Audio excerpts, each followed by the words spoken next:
Section 1. The Surface and the Signal. There is a scene, somewhere deep in the middle seasons of Family Guy, where Peter Griffin sits in the Drunken Clam, half a beer in his hand, saying something absolutely idiotic to his friends, while the bar hums with the low warmth of a Tuesday night. And the audience laughs. They always laugh. Because on the surface, that is what you are supposed to do. You laugh at Peter. You laugh at the absurdity. You watch the cutaway, you enjoy the gag, and then the episode ends and you forget about it before the next show starts. But here is the thing that has been sitting underneath all of that laughter for over 2 decades now. The thing that almost nobody talks about when they bring up Family Guy. There is a message buried in this show, a dark one, a patient one, a message that has been quietly assembling itself in the background of every episode since the 31st of January 1999. When that first episode aired right after Super Bowl 33, and around 22 million people watched Peter Griffin lose his job and lie about it to the government. It was always there. You just had to know where to look. Seth MacFarlane did not create Family Guy because he wanted to make a silly cartoon about a fat man and his dog. He created it because he had something to say. He had grown up in Kent, Connecticut, gone to the Rhode Island School of Design, worked at Hanna-Barbera on shows like Johnny Bravo and Dexter's Laboratory, and through all of that, he had developed a very specific way of looking at the world. He was an atheist. He was a liberal. He had come from a New England background and had spent his formative years observing the particular brand of American dysfunction that defines suburban life in that part of the country. And when Fox gave him the green light to make a show, he did not make a documentary. He made a cartoon. He wrapped his observations in the most disarming packaging possible, an animated family comedy with silly voices and random jokes and a baby who talks like a British villain. And then he hid everything he actually believed inside of it. This is what the best satirists have always done. Jonathan Swift wrote about eating Irish babies. Mark Twain wrote about a boy floating down the Mississippi. The point was never the surface. The point was always the current running underneath it, the thing you feel but do not quite see until someone holds up a light. Family Guy is operating on 2 frequencies at the same time. On the first frequency, you have a show about a dysfunctional family in Rhode Island. Funny cutaways, celebrity references, Peter hurting his knee, Stewie building a laser, Brian drinking a martini.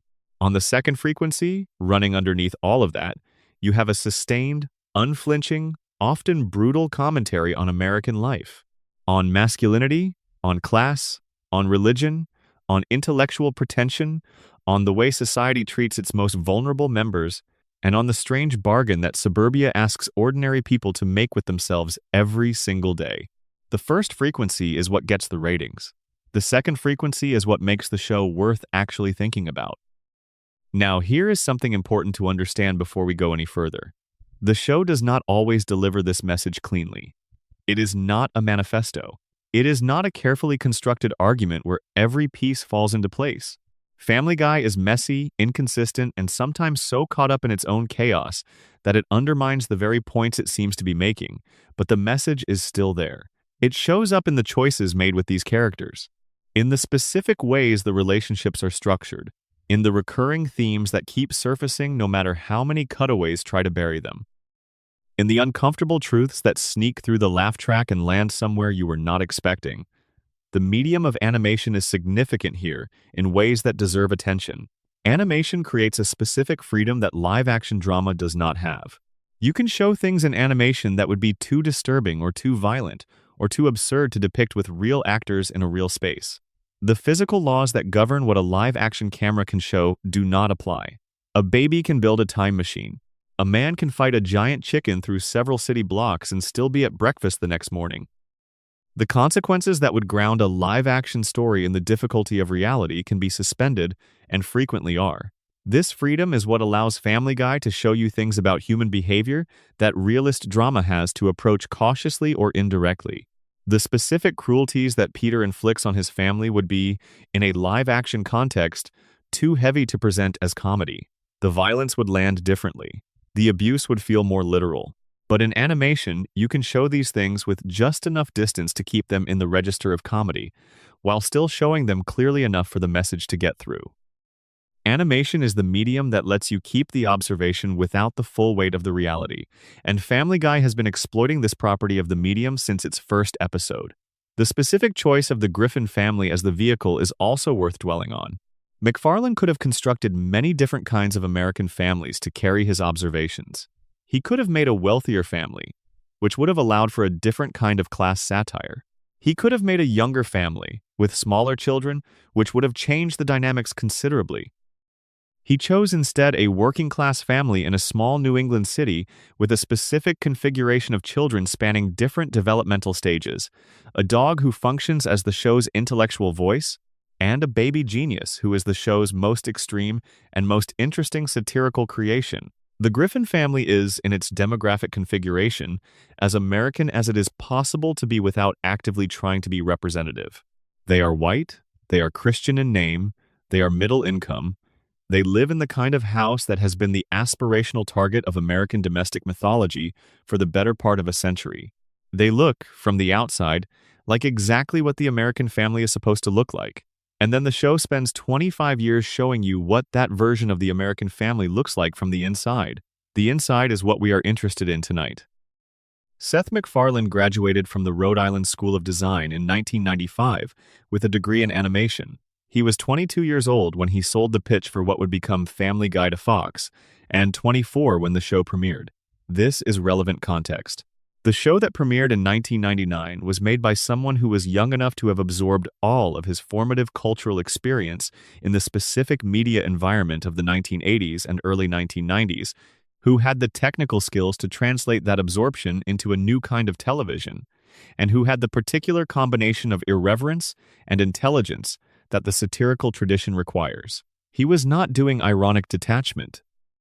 He was doing something that required genuine caring about the things he was satirizing, because satire without caring is just contempt, and contempt produces different art than MacFarlane was making. He cared about the American family because he understood it from the inside. He cared about masculinity because he had grown up surrounded by the type he was lampooning and understood the difference between the performance and the reality. He cared about religion because he had been inside a version of it long enough to understand both its genuine appeal and its institutional failures. He was not observing these things from a comfortable distance. He was inside them, or had been, and the show is the record of what someone who has been inside something and come out the other side notices when they turn around and look at where they were. This is why the observations in Family Guy feel, at their best, earned rather than cleverly constructed. They have the quality of things that have been lived rather than theorized. The dark messages are not abstract critiques. They are specific anatomies of specific dysfunctions that someone recognized from experience and decided to communicate in the funniest possible form. Think about the opening credits for a moment. The theme song, written by Walter Murphy and performed by Seth MacFarlane himself, is deliberately nostalgic. It sounds like something from a 1950s variety show. Cheerful brass, snappy piano, a jaunty melody that could belong to any wholesome family sitcom from the era when television was supposed to be safe and comforting and entirely predictable. The family is dressed in the same way. They look like any American family from any decade you care to name. And then, of course, everything about what follows immediately contradicts that presentation. The show opens on happiness and then immediately shows you why that happiness is a performance.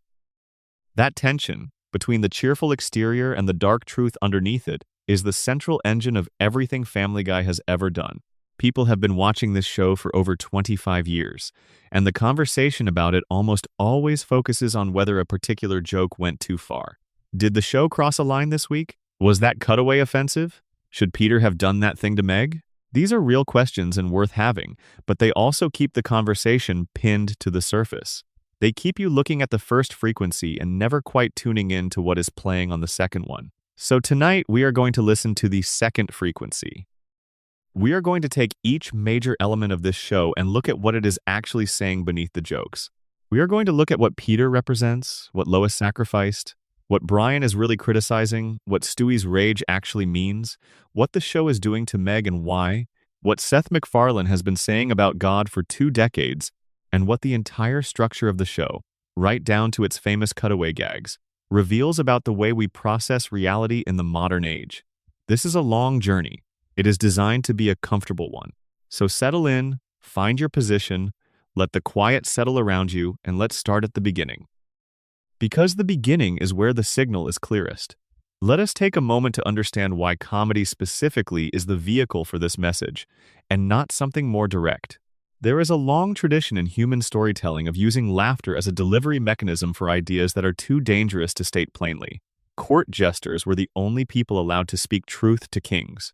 Satirists have historically operated in the spaces that journalists and politicians could not. Comedy exists at the edge of what culture is prepared to tolerate, and skilled comedians understand that the laugh creates a window. For a few seconds after something lands as funny, the audience's defenses come down. The thing that was said has already entered them before they have had time to evaluate whether they are comfortable with it. MacFarlane understood this mechanism deeply. He has spoken in interviews about the way comedy can function as a Trojan horse, a vehicle for observations that would be rejected or dismissed if they arrived in a more serious container. A documentary about American masculinity and its discontents would have an audience of committed viewers already interested in those themes. A cartoon about a fat man in Rhode Island who fights a chicken once a season has an audience of millions who came for the chicken fight and stayed for whatever was around it. The dark message travels further in the funny container. It reaches people it could never reach otherwise. What MacFarlane built over 25 years, with varying degrees of intention, is a portrait of American life in the same tradition as the best American realists. John Cheever wrote about the quiet desperation underneath suburban comfort. Raymond Carver wrote about the way working-class men and women failed each other in small, accumulating ways. Family Guy does this same work in animation, with cutaway gags about Conway Twitty and a baby with a British accent and a dog who drinks too much, and the effect is not as different from Cheever as you might initially think. The form is different, the method is different. The discomfort that both leave you with is remarkably similar. The year 1999 is important context. Family Guy arrived at the hinge point between two versions of American culture. The Clinton era was ending. The culture wars of the 1990s were in full swing. The internet was accelerating. Reality television was just beginning to reshape the idea of what entertainment was allowed to be.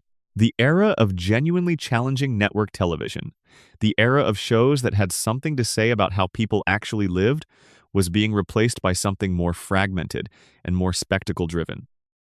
Into this particular moment, MacFarlane launched a show that looked, on its surface, like exactly the kind of spectacle-driven entertainment that was crowding the dial. And he hid, inside that surface, everything he actually wanted to say. The show's first cancellation, in 2002, and subsequent revival, in 2005, is relevant to understanding what the message became. The canceled version of the show was its most narratively coherent period. The stories had structure. The characters had consistency. The satirical intent was clearer in part because the comedic instinct was more disciplined. When the show came back, it came back to a changed media landscape, one in which the internet had given Family Guy a second life through DVD sales and online clips, and a fan base that had grown during the cancellation years specifically because they were watching episodes out of context, isolated from the narrative flow. The show that returned in 2005 was a show that understood it had become something different. Its audience had been watching clips. Its audience wanted moments, not stories. And so the show gave them more moments, more cutaways, more isolated gags, at the cost of some of the thematic coherence that had defined its early years. But the dark message survived this transition. It survived because it was not dependent on narrative coherence. It was embedded in the characters themselves, in their structure, in the relationships between them. You could restructure every episode, abandon the three-act format, cut to Conway Twitty whenever the plot needed time to breathe, and the message would still be there, because the message was not in the plot. The message was in who these people were and how they treated each other, and what that said about the world they inhabited. This is a remarkably durable way to encode something. Plot can be summarized, and once you know the summary, you do not need to revisit it.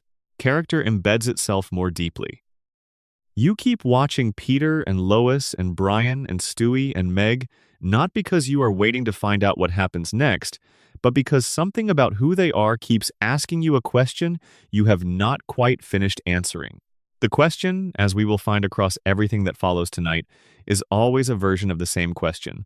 How much of what you believe about yourself is performance, and how much of it is real? And what happens to the people around you when those two things are not the same? Family Guy has been asking this question since the pilot episode. It has been asking it in the language of comedy and absurdity, and animated violence and celebrity impressions, but the question has never really changed. It is the only question worth asking, and the show knew that from the beginning. And before we go any further into all of this, drop a comment and let me know where in the world you're watching from and what time it is where you are. It's genuinely one of my favorite things to see how far this reaches. And if you haven't already, a subscription costs you absolutely nothing and helps more than I can say. Section 2. Peter Griffin, America's Mirror. Peter Griffin is 6 feet tall, somewhere between 290 and 300 pounds depending on which episode you catch, and has an IQ that the show puts at around 70. He works at the Pawtucket Patriot Brewery. He drinks at the Drunken Clam with his friends. He watches television with a fervor that borders on devotional. He is Irish-American, Catholic in name if not in practice, and is the nominal head of a household that he consistently destabilizes. He is loud, he is impulsive, he has the emotional regulation of a child and the moral framework of someone who has never once been forced to examine his own behavior. He is also, deliberately and carefully, a portrait of a very specific kind of American man. Seth MacFarlane has spoken publicly about the inspiration behind Peter Griffin, noting that the character was drawn from a type of New England working-class male that MacFarlane observed growing up.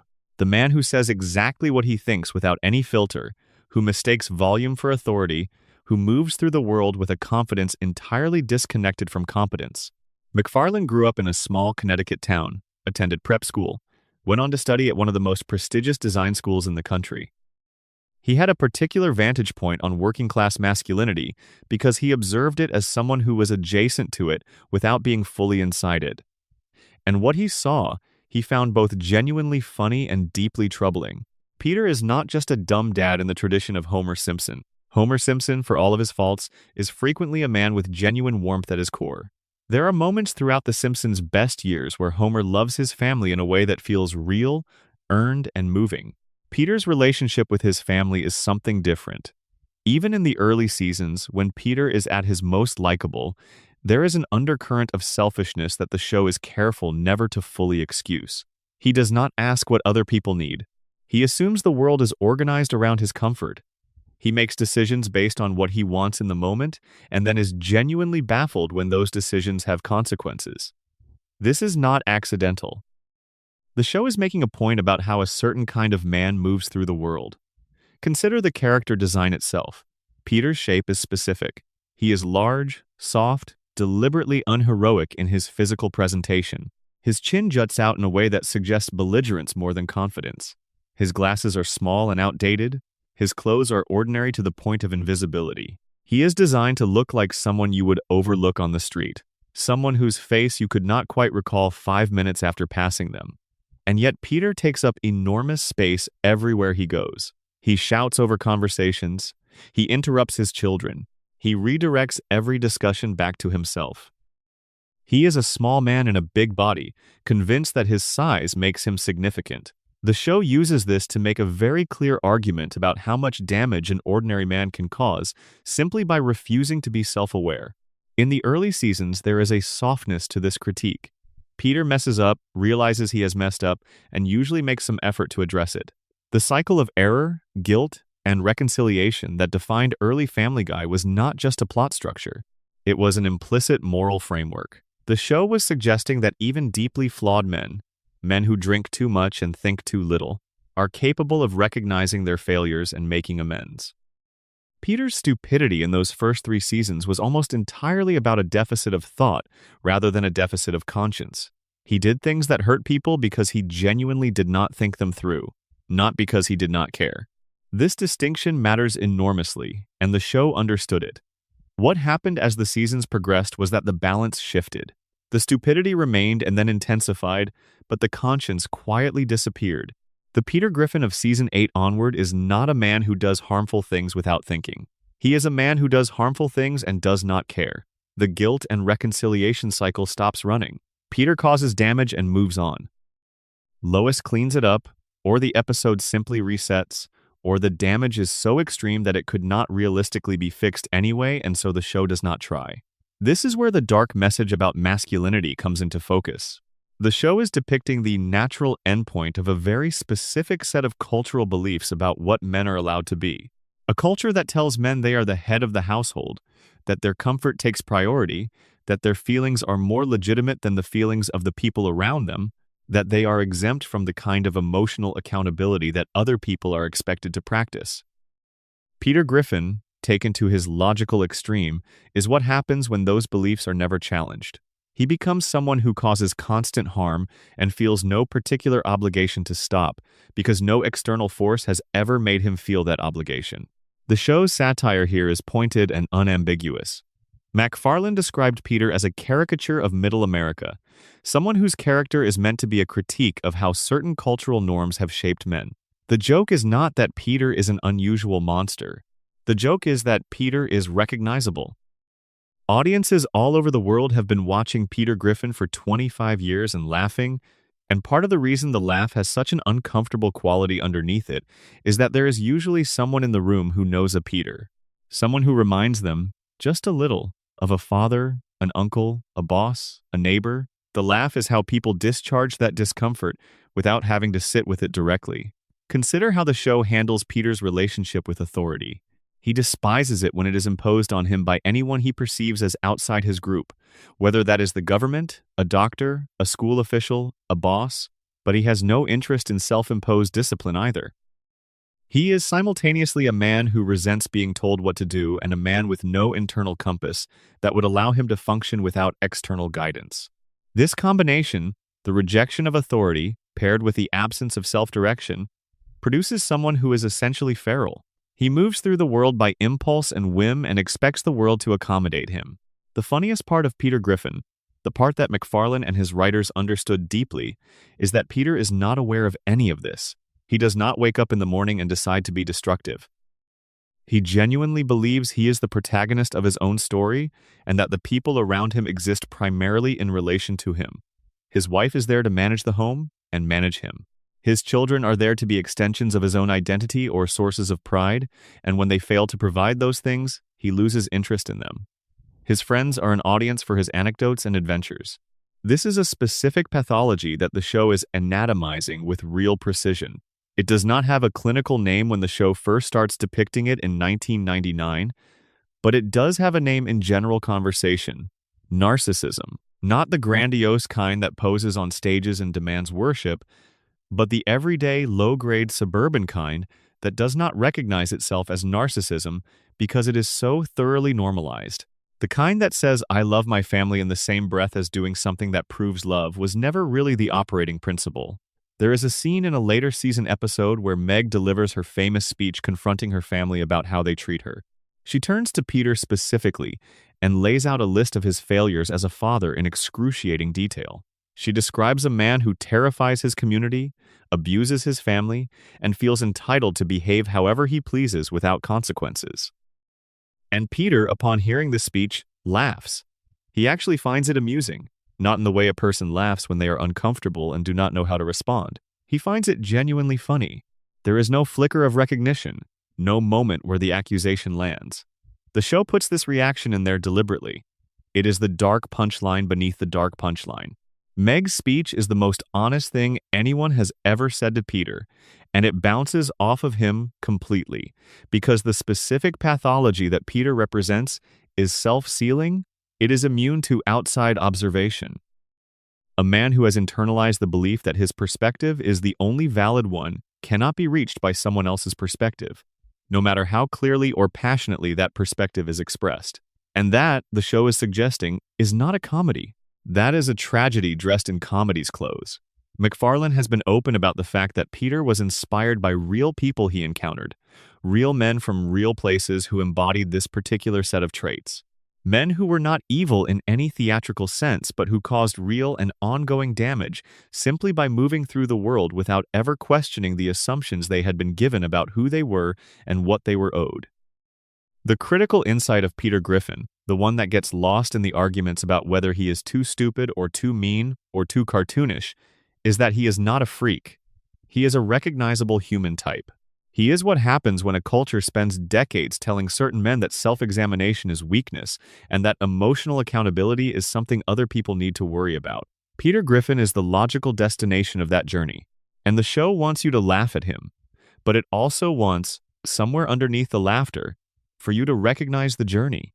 Because the journey did not just produce Peter Griffin, it produced a million Peters, all of them living in houses very much like 31 Spooner Street, all of them watching television with a beer in their hands, all of them vaguely certain that the world owes them something they have never quite been able to name.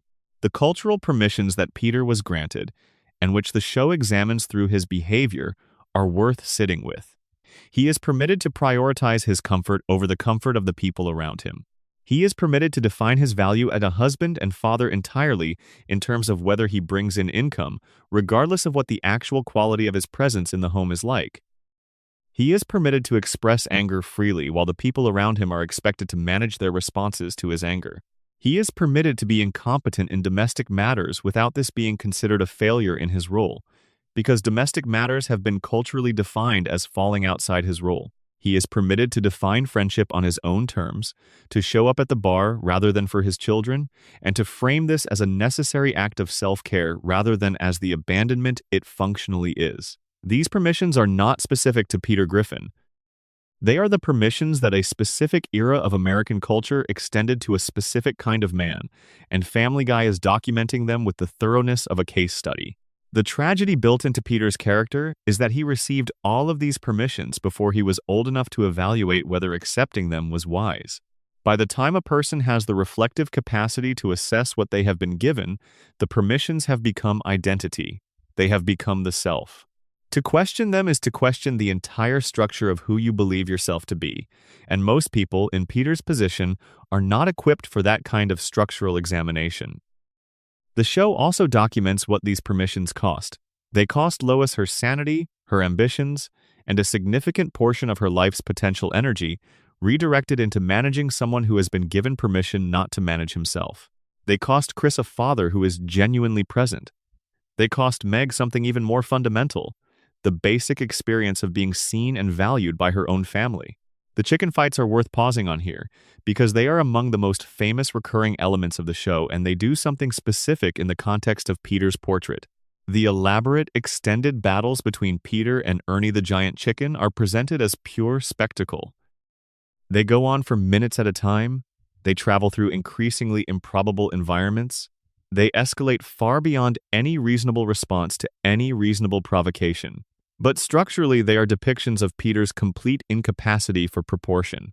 He has a conflict with someone, and rather than addressing the conflict or letting it go, he escalates it into something so enormous that it consumes everything around it, destroying property, injuring bystanders, pulling his entire environment into the vortex of his personal grievance. This is what Peter does in every other area of his life as well. The chicken fights are just the animated, operatic version of the same pattern that plays out in quieter ways every time Peter decides that his needs require everyone else's immediate sacrifice. The show never lets the chicken fights resolve in a way that suggests Peter has learned anything. He fights Ernie, they reach some kind of stalemate or apparent peace, and then the next altercation begins over something equally minor. The cycle is the point. Peter cannot break it because he does not recognize it as a cycle. To him, each fight is a new emergency requiring a total response. The pattern that looks obvious from outside is invisible from inside. This is the most uncomfortable thing the show says about Peter Griffin, that the kind of person he represents is not capable, without intervention the show deliberately withholds, of seeing himself clearly enough to change. The dark message is not that Peter is a bad person. The dark message is that the conditions which formed Peter make self-awareness nearly impossible, and that ordinary social life has not developed adequate mechanisms for interrupting this formation before it causes the damage it inevitably causes. Francis Griffin, Peter's father, appears in enough episodes to make the inheritance visible. Francis is Peter but with fewer redeeming qualities, and a greater willingness to express his cruelties directly. He is the version of Peter who never even had the moments of guilt and reconciliation that softened the early seasons. He is the template from which Peter was formed, And in showing you the template alongside the formation, the show is being very precise about how this kind of man gets made. It is not malice, it is transmission. Values and behaviors passed from one generation to the next, absorbed before anyone has the chance to evaluate whether they should be absorbed or not. The dark message about Peter is ultimately a dark message about inheritance, about the things we receive before we choose them, and the difficulty of returning something once it has been built into the architecture of who you are. It is also a message about witness, about who sees what Peter does and what they do with the seeing. Lois sees it and manages it. Meg sees it and absorbs it. Chris sees it and partially absorbs it. Stewie sees it and redirects it outward toward his plans for world domination. Brian sees it and uses it as material for the sense of moral superiority that is itself a form of damage. None of them do what would actually change things. None of them can, within the logic of the show, because the show is not interested in presenting a version of the Griffin family in which things get better. It is interested in presenting a version of the Griffin family in which you can see, very clearly, what things that do not get better look like. The Peter Griffin experiment, spread across 25 seasons, is the most detailed case study of this specific form of masculine damage that American popular culture has produced. It is detailed not because the show is always conscious of its own methodology, but because sustained attention to a character over that length of time produces detail almost inevitably. The writers have had to find things for Peter to do for hundreds of episodes, and in finding those things, they have mapped the territory of this particular human type with an exhaustiveness that no deliberate sociological study would have achieved. This is one of the unexpected gifts of long-running television. The sheer duration produces a completeness that shorter forms cannot achieve. You see Peter at work, at home, at the bar, in church, with his parents, with his children, with his friends, in crisis, in rare moments of genuine feeling. You see him react to every kind of situation the writers can generate over 2.5 decades. And in that accumulation of reactions, a portrait emerges that is more complete than anything that was explicitly planned. The portrait is of a man who is not quite a villain, and not quite a hero, and not quite ordinary. A man who is the product of specific conditions and who reproduces those conditions in the people around him without understanding that he is doing so. A man who is funny because the conditions that produced him are funny when observed from a certain angle, and tragic because they are tragic when observed from another. The show has been offering both angles simultaneously since 1999. How you relate to Peter Griffin depends almost entirely on which angle you are looking from, and the show has always known that different people in the audience are always looking from different places. Section 3. The Pewterschmidt Problem Class, Marriage and the American Myth. Lois Griffin was born Lois Patrice Pewterschmidt. Her father, Carter Pewterschmidt, is one of the wealthiest men in Rhode Island, a cold and imperious man who looks at Peter with barely concealed contempt and makes clear at every available opportunity that he considers his daughter's marriage to be a catastrophic mistake. Her mother, Barbara Pewterschmidt, is a woman whose own buried history includes surviving the Holocaust, something she kept hidden for decades behind a performance of WASP respectability. Lois has a sister, Carol, who has been married and divorced 9 times. Her long-lost brother Patrick spent years in a mental asylum after becoming a serial killer. The Pewterschmidts, in other words, are not a functional family. They are a family that has learned to look functional by applying enough money and enough social performance to paper over everything that is actually wrong beneath the surface. And Lois chose to leave all of that behind for Peter Griffin. The show gives you this detail early and never lets you forget it. Lois did not simply end up with Peter because fate was unkind to her. She made a choice.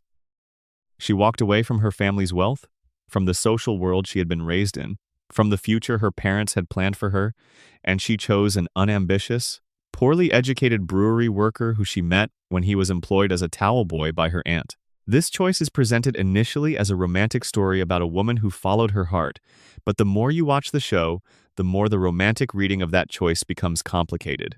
Because Lois gave up an enormous amount to be Mrs. Peter Griffin, and the show is painfully clear about exactly how much. Before Peter, Lois had her own ambitions. She had studied at college. She had considered a career in law. She played the piano with genuine skill and had a musical talent that, in any other life, might have become a real vocation. She was, by all early appearances, an intelligent woman with genuine potential who had simply been raised in an environment so controlled and so constrained by her father's expectations that rebellion of any kind felt like freedom, even when that rebellion took the form of a man who had no idea who Fyodor Dostoevsky was. The show gives us glimpses throughout its run of the life Lois was moving away from when she chose Peter, Carter Pewterschmidt. For all of his wealth and all of his contempt for Peter, is himself a monster of a different kind. He is controlling, dismissive, casually cruel, and treats the people around him as extensions of his own status rather than as individuals with their own interior lives. A woman raised by Carter Pewterschmidt would have two choices in her adult life: become her father in miniature, or flee from everything her father represented so completely that she ends up somewhere her father could never reach her. Lois fled, and she ended up at 31 Spooner Street. The dark message about Lois is not that she made a mistake. The show is too sophisticated to reduce her story to a simple narrative of a woman who married the wrong man. The dark message is about what her choice cost her, and about the way the world around her simply absorbed that cost without ever acknowledging it. Lois became a stay-at-home mother. She gave up the piano, more or less, though it surfaces occasionally as a reminder of who she was before she became who she is. She manages the household, manages Peter, manages the children, and performs a version of domesticity that is relentless and mostly thankless, and occasionally laced with a darkness that the show has been exploring more deeply as it has gone on. There is an episode in a later season where Lois, in a moment of unusual candor, admits to Chris while he is in a coma that she wants more from her life, that she sometimes feels like a prisoner in the existence she has built. The line she delivers at the end of this confession is one of the most unsettling things the show has ever put in her mouth. She says that every mother has killed someone. The line is ambiguous and delivered in a way that the show immediately pulls back from, as if it scared itself with its own honesty. But it is there. It was said. And it tells you something about what the writers understood about Lois that they did not always give themselves permission to fully explore. Lois's hidden darkness is not incidental to the show's message. It is central to it. Consider the recurring theme of Lois's past. Throughout the show's run, we learn that Lois was, in her youth, someone quite different from the controlled, patient mother she presents herself as in the present day. She had a drug period. She had a reputation among a certain circle, implied and sometimes stated, that contrasts sharply with the responsible housewife she became. She has a taste for sadomasochism that surfaces in various episodes with more candor than the show usually allows itself. She has had affairs, or come close enough to affairs that the distinction is mostly technical. She once starred in a pornographic film during her college years, a fact that the show returns to in the episode appropriately titled, "And I'm Joyce Kinney." All of this adds up to something the show is saying very clearly about the specific woman Lois was before she became the specific woman she is now. There was a Lois Pewterschmidt who had desires and ambitions and a complicated relationship with pleasure and freedom and risk. And there is Lois Griffin, who makes pancakes and drives the kids to school and quietly absorbs the chaos that Peter creates around her. These are the same person, and the distance between them is a measure of everything she has set aside in service of the life she chose. The show rarely dwells on this too long because when it does, it becomes genuinely sad in a way that the comedic format cannot quite contain. But it dwells on it long enough to make the point. The class dimension of Lois's story adds another layer that is worth sitting with. Lois Pewterschmidt chose to marry below her class. This is presented, in the romantic version of the story, as a liberating act, a woman refusing to be defined by her parents' wealth and their expectations. In the satirical version, which is the version the show actually seems to be running, it is a more ambivalent story. Because Lois did not escape the class system by marrying Peter. She just changed her position within it. She went from being the daughter of wealthy, controlling parents to being the wife of a man who, in his own way, is just as controlling and just as oblivious about it. The Pewterschmidt money appears throughout the show as a background source of both comfort and tension. Carter Pewterschmidt can solve most of the Griffin's problems if he chooses to, and he frequently either declines to do so or attaches conditions to his help that amount to the same kind of control he has always exercised. The Griffins exist in a strange liminal space between the working class and the upper class, never fully belonging to either, never quite having enough to feel secure, and never quite having little enough to feel the full weight of precarity. This is, not coincidentally, exactly the space that the American middle class has occupied for decades, perpetually told that prosperity is within reach, perpetually finding that reach just a little longer than their arms. Carter Pewterschmidt is not a minor character. He is a structural element of the show's class commentary. His contempt for Peter is framed as a personality trait, but it functions as something broader. It is the contempt that the American wealthy class has always maintained for the American working class, dressed up as personality conflict within a family setting. Carter is not wrong that Peter is irresponsible and often destructive.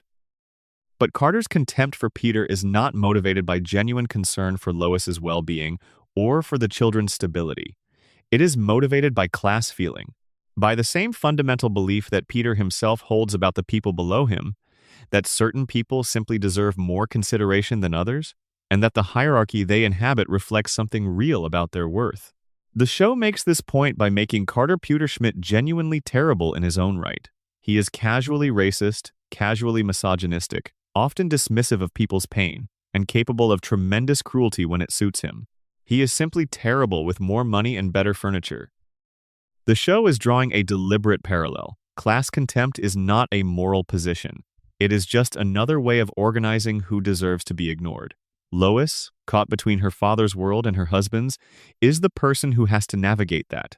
And she navigates it through an extraordinary act of sustained suppression. She manages her own frustration, her own grief for the life she did not have, her own complicated feelings about everything she has given up, and she keeps the household running. This is what the show identifies as the invisible labor of women in domestic life, the work that goes unacknowledged because it never quite rises to the level of visibility.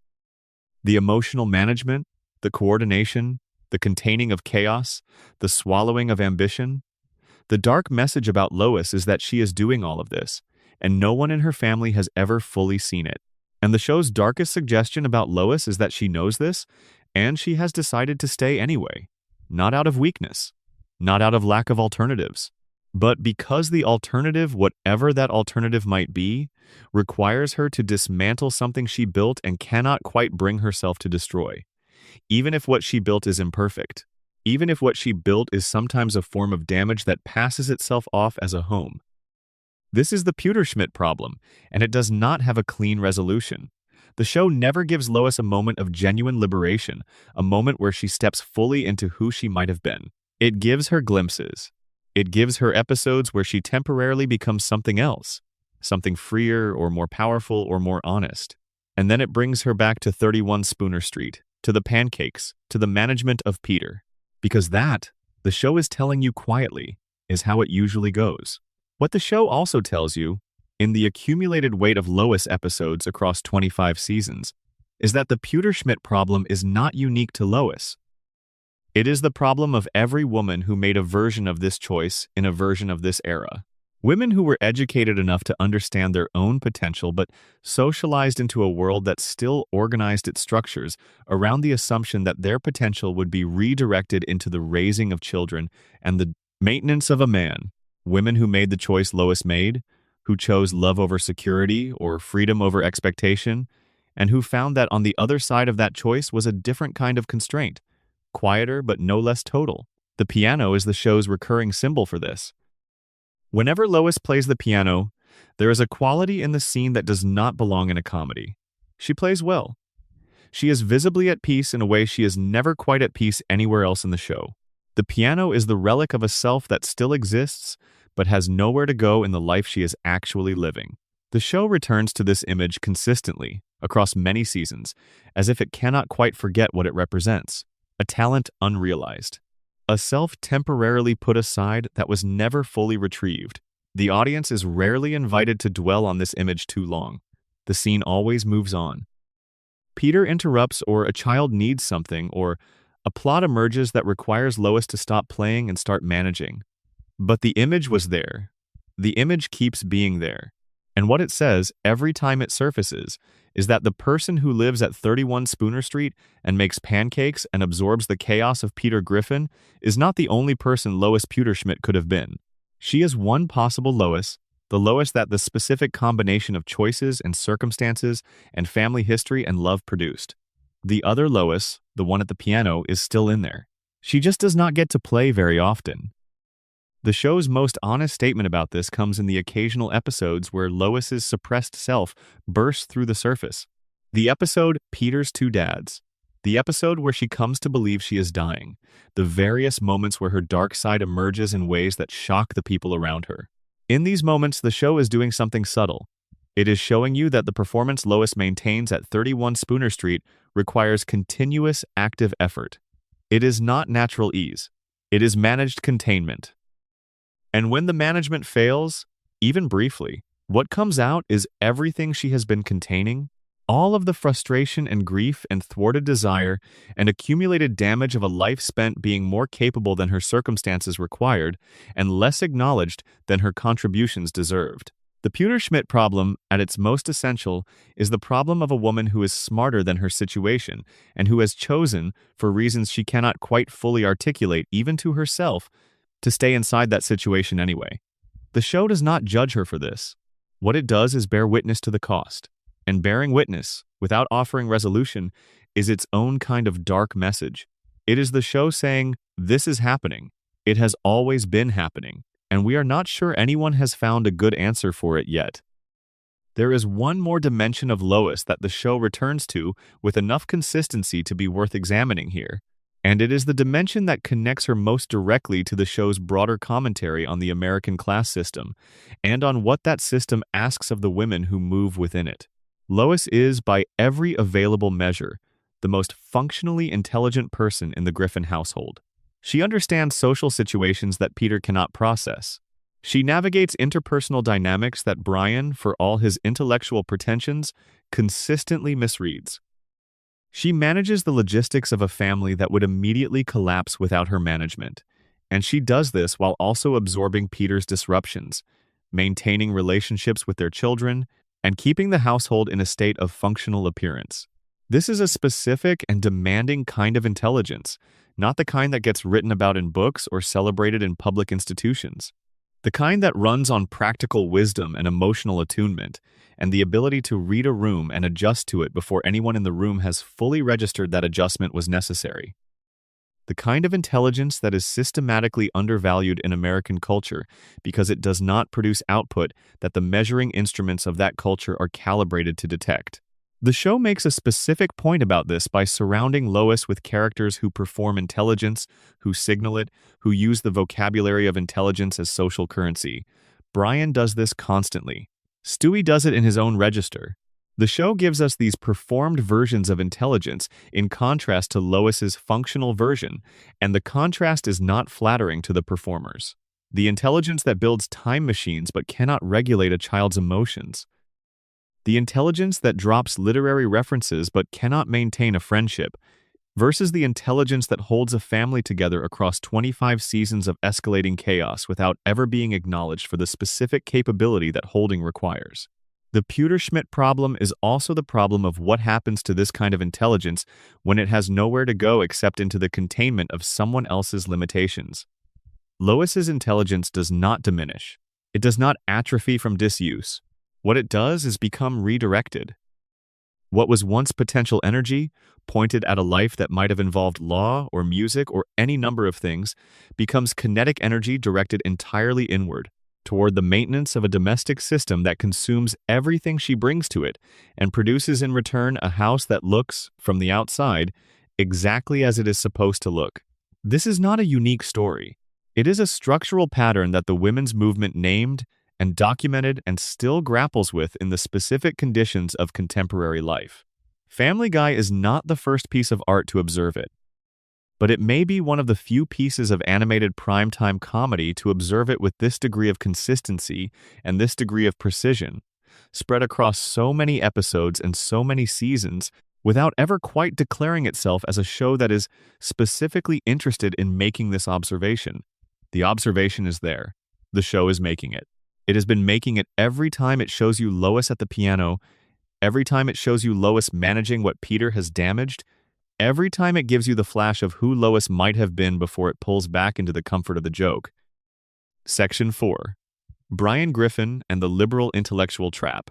Of all the dark messages that Family Guy was trying to send, the one hiding inside Brian Griffin might be the most sophisticated, and it is almost certainly the most uncomfortable for the show's core audience. Brian is an atheist. He is a political liberal. He reads books and has opinions about art and frequently positions himself as the voice of reason and moral clarity in a household full of chaos. He is the character that many of the show's viewers are most likely to identify with, because he is the character who seems most likely to share their values. He is the self-aware, educated, progressive voice in a room full of people who do not seem to be thinking very hard about anything. And the show makes him, across its run, into one of the most devastating portraits of progressive hypocrisy in television history. This is the trap. This is the dark message that has been hiding in plain sight inside Brian's cocktail glass for over 2 decades. The show is not just criticizing Brian the character, it is criticizing a specific social type.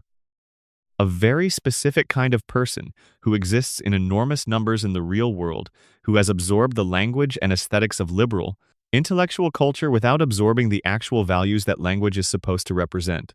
In the early seasons, Brian works as a character because his intelligence and his reasonableness are genuine. He has actually read the books he talks about. He actually thinks through the things he says. He is not perfect. The drinking is there from the beginning. The romantic failures are there from the beginning. The failed novel is there almost from the beginning. But his flaws feel like the authentic flaws of someone who is genuinely trying to be a good person and not always getting there. What changes as the seasons progress is not that Brian suddenly stops trying. What changes is that the show starts showing you the gap between what Brian claims to be and what Brian actually is. And that gap widens with every season until it becomes something you cannot look past. Brian claims to be well-read. He talks about literature constantly, drops references to authors and thinkers, signals his cultural capital at every available opportunity. But the show repeatedly shows him not living up to the values those references imply. He claims to believe in human dignity and yet consistently treats the people closest to him with contempt when they become inconvenient to him.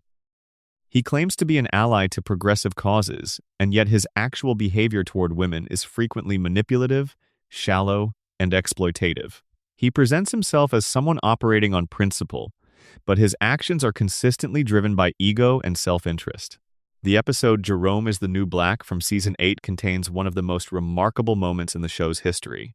Quagmire, who is himself a deeply problematic character in ways the show is always careful to acknowledge, delivers a speech to Brian that functions as a complete accounting of everything Brian has become. Quagmire calls him a phony, a fraud, a man who pretends to intellectual virtue while behaving worse than the people he criticizes. He points out that Brian openly pursues his best friend's wife while looking down on everyone else's moral failures. He identifies Brian's alcohol problem not as a tragic flaw, but as an addiction that Brian wraps in literary romance to avoid treating it as what it is. Every single line of that speech is backed up by things the show has depicted. Quagmire is not inventing these criticisms. He is cataloging them. The show clearly wants you to hear this speech and recognize it as true.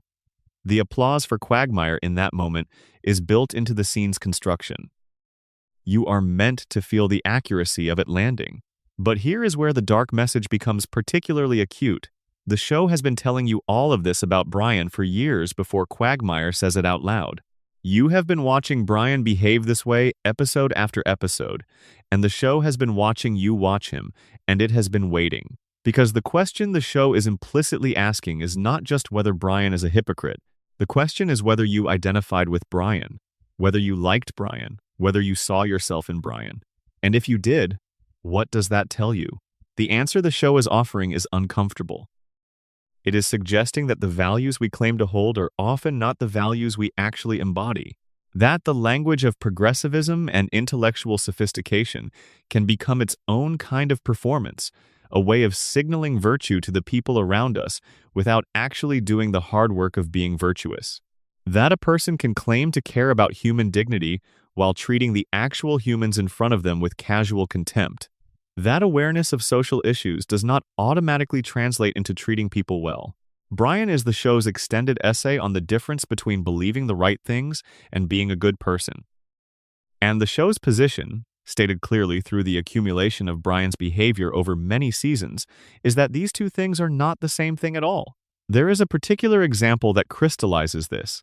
In the episode Brian's Got a Brand New Bag from season 8, Brian begins a relationship with a significantly older woman and handles the experience in a way that reveals every pretension he has ever had about his own broad-mindedness.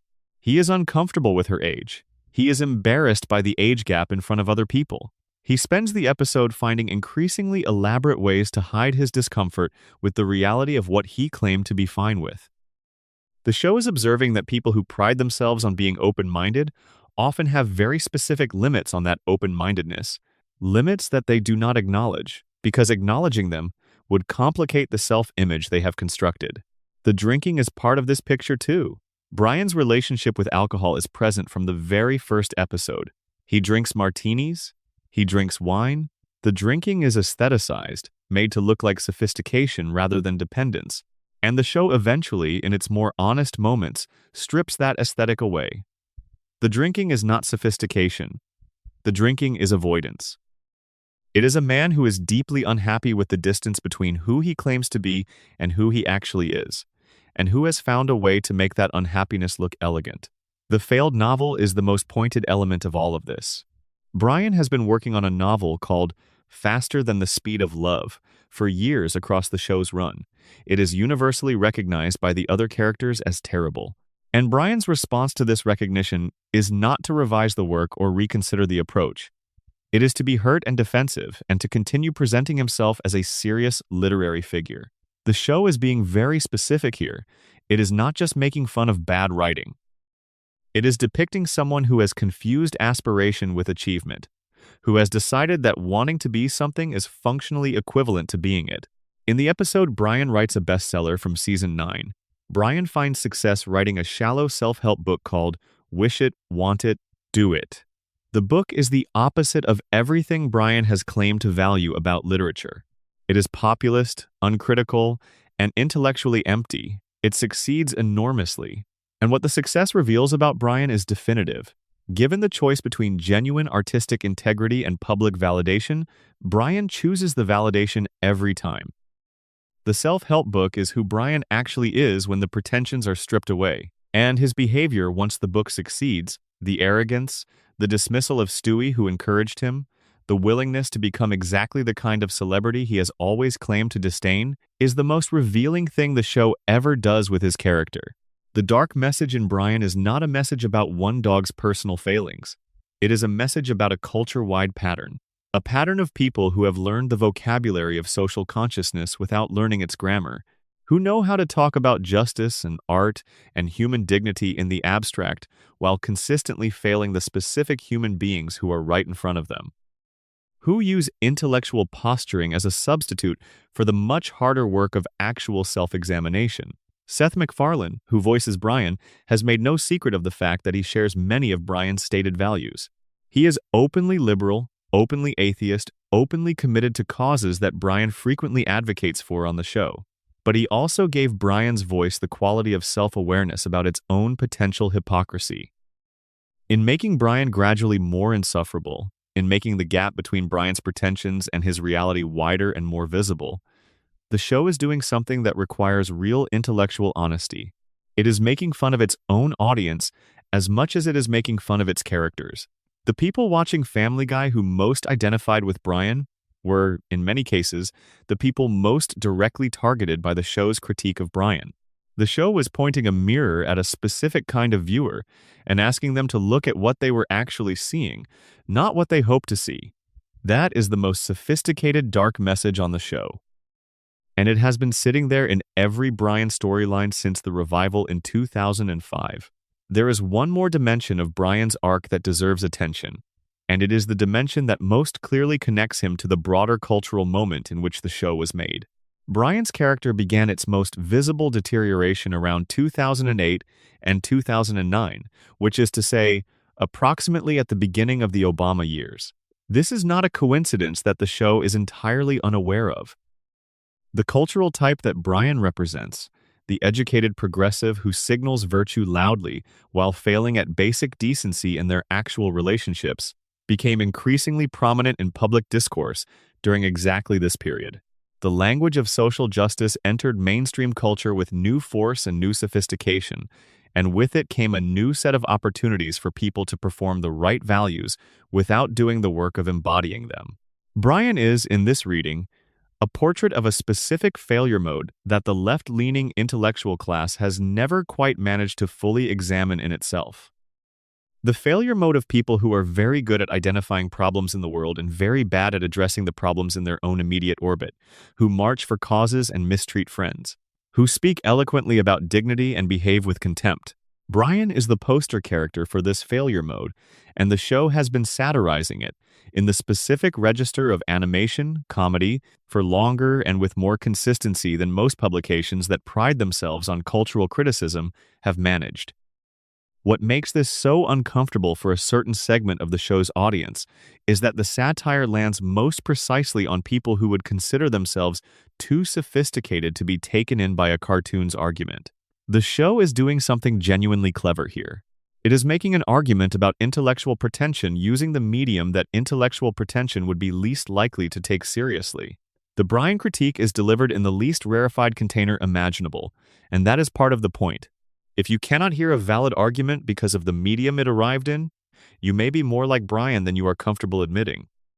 The Season 8 episode Brian and Stewie is the clearest proof of what Brian could have been and what the show sacrificed in letting him deteriorate. In that episode, Brian reveals to Stewie that he keeps a gun in a safety deposit box because he has considered ending his own life. It is the most unguarded moment Brian ever has in the entire series. It is a man, a dog, a character, stripping away every layer of performance and admitting that underneath the wit and the martinis and the literary references, there is someone who is deeply, genuinely unhappy. Someone whose life does not match his self-image in ways that are not simply ironic but are genuinely painful. In that episode, Brian is the early Brian again, honest, vulnerable, human in the truest sense. And the episode works because for once, nobody is asking Brian to be the version of himself that the show's later seasons turned him into. They are asking him to simply be there, and to be real. He manages it. He manages it beautifully. And the fact that the show can still do this, even deep into its later years, is the evidence that the darkness inside Brian's character is not a mistake.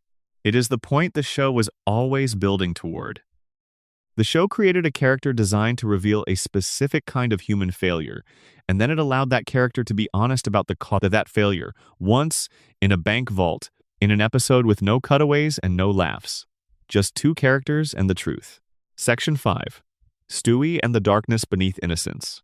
Before we talk about what Stewie Griffin represents, it is worth pausing to appreciate what Stewie Griffin actually is on the surface, because the surface is remarkable enough. He is a 1-year-old baby. He speaks with a refined British accent of the kind associated with mid-century stage villains. He has built in his bedroom a range of weapons and devices that would not look out of place in a science fiction film.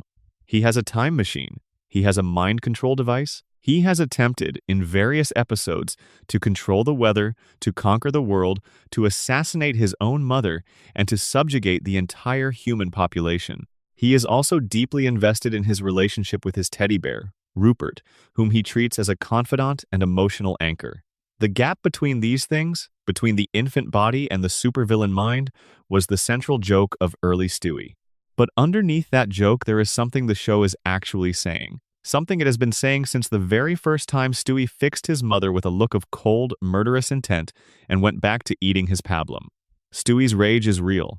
That is the first thing to understand. The show wraps the rage in humor, frames it as a gag, makes it safe through the absurdity of a toddler building ray guns. But the rage is the starting point. Stewie Griffin is furious. He is furious at being small, at being powerless, at being dependent on people who do not deserve his dependence. He is furious at being ignored. He is furious at the indignity of infant life, the diapers and the baby food and the high chair, and the constant condescension of the adults around him who interpret his elaborate speeches as babbling. He is furious at his mother specifically, whom he has described as his ovarian Bastille, the jailer from whose body he emerged into a world he did not consent to be born into. This is territory that the show approaches obliquely, through comedy, because to approach it directly would be to make something genuinely unsettling. But the psychoanalytic reading of Stewie is not especially complicated. Here is a being of extraordinary intelligence and capability who is trapped in a body and a social role that denies him any agency whatsoever. He cannot walk properly. He cannot speak to most adults in a way they can understand or respond to. He cannot make his own choices about food, clothing, sleep, or environment. He is entirely at the mercy of people who are less intelligent than he is and who have no idea who they are dealing with. The weapons are the response to that helplessness. The world domination plans are the response to that helplessness. The obsession with killing Lois is the response to that helplessness. Stewie builds the things that would give him control because he has been given none. He designs plans that would make him the most powerful being on the planet because he is, functionally, one of the least powerful beings in his own household. The show is making an argument about the nature of powerlessness here. It is making the argument that when powerlessness is combined with intelligence, the result is not quiet acceptance. The result is fury, and the fury needs somewhere to go. In Stewie's case, it goes into laser guns and time machines. But the show is asking you to consider where the same fury might go in the real world, in real people who have the same intelligence and the same powerlessness, and none of the science fiction solutions. There is a particularly illuminating episode in the later seasons called Send in Stewie, Please, from season 16. Stewie is sent to see a child psychologist, voiced by Ian McKellen, after he pushes a classmate down the stairs. What follows is one of the most genuinely uncomfortable and psychologically honest episodes the show has ever produced. The psychologist, slowly and carefully, dismantles Stewie's performance. He identifies the British accent as a mask, something Stewie constructed to maintain distance from his own vulnerability. He reveals that underneath the villain persona, underneath the world domination fantasies, underneath the relentless aggression, there is a profoundly lonely child who does not know how to connect with other people and is terrified by the possibility of trying. In a moment that the show does not dwell on, but cannot quite bury, Stewie's actual voice comes through for a few seconds. His real voice, the one underneath the British accent. It is soft and uncertain and very young. It sounds like a child, not like a supervillain, like a frightened, lonely child. The episode ends badly. In keeping with the show's general refusal to let anything truly heal, the psychologist has a heart attack and Stewie chooses not to save him because the psychologist knows his secrets and Stewie cannot bear to be known. The real version of himself, the vulnerable one, retreats back behind the mask. The accent returns. The aggression returns. The world is safe from Stewie's authenticity for another day. This episode, which is explicitly described in multiple reviews as the darkest thing the show has ever done, is also the clearest statement of what Stewie has always been about. He is a child who has found that performance works better than reality, that being terrifying is safer than being real, that power, even imaginary power, is more comfortable than vulnerability. The show is not just describing Stewie. It is describing a pattern of behavior that extends far beyond any one character. It is describing what happens when people who feel powerless build elaborate performances around themselves as protection. When the self they present to the world is a construction designed to keep the actual self hidden, when aggression becomes the substitute for the intimacy that feels too dangerous to risk, the Stewie who builds time machines and plots world domination is, underneath all of it, just a child who wants to be seen and is too frightened to ask for it. The transformation of Stewie across the show's seasons, from evil genius to something more complex and more human, is often criticized as a betrayal of the character's originality. But there is an argument to be made that the evolution, particularly in moments like Send in Stewie, Please, is the show keeping its promise about what Stewie was always really about. The evil genius was always a performance. The show was always interested in what was underneath it. As it allowed itself to explore that territory more directly, the dark message became clearer. Stewie's obsession with killing Lois, in this reading, is not simply a gag or a random character trait. It is the show asking a serious question about the rage that can develop between a child and a parent when the child feels not just unheard but actively trapped. Lois does not do anything consciously cruel to Stewie. She feeds him, bathes him, loves him in her absent, distracted way. But she also completely fails to see who he is. She treats him as an infant, because he is an infant, because that is what you do. And for a mind like Stewie's, that categorical failure of recognition is maddening in a way that goes beyond ordinary frustration. The show is pointing at something real, the specific anguish of being fundamentally misunderstood by the people who are supposed to know you best, of being trapped in a role that does not fit you, of having no language that the people around you can hear. Stewie just has more dramatic ways of expressing that anguish than most. The question the show raises but never fully answers about Stewie is what he would become in an environment that could actually see him. What does someone like Stewie become when the people around them are capable of meeting his intelligence with equal intelligence, his emotional complexity with genuine engagement, his need for recognition with actual recognition? The show gives us glimpses of this in the Stewie and Brian episodes, where Brian is the one character who can hear what Stewie says and respond to it as if it matters. Those episodes are consistently among the best the show has produced across its entire run, not because Brian and Stewie make a funny pair, though they do, but because they are the only episodes where Stewie is seen, where the mask is not necessary, where the gap between the performance and the reality narrows enough that something honest can happen. The Time Machine is worth examining as a symbol of something beyond its obvious plot function. Stewie uses the Time Machine across many episodes, sometimes to solve problems, sometimes to undo his own mistakes, sometimes simply to explore. But what the Time Machine actually represents, in the logic of the character, is the fantasy of control over time itself, of the ability to go back and change what went wrong, of the capacity to unmake your own worst moments and choose differently. It is the most powerful fantasy available to any human being, and the show gives it to the character who needs it most. The character who was born into a situation he had no part in choosing, and who spends his entire childhood trying to find leverage over a reality that gave him none at its outset.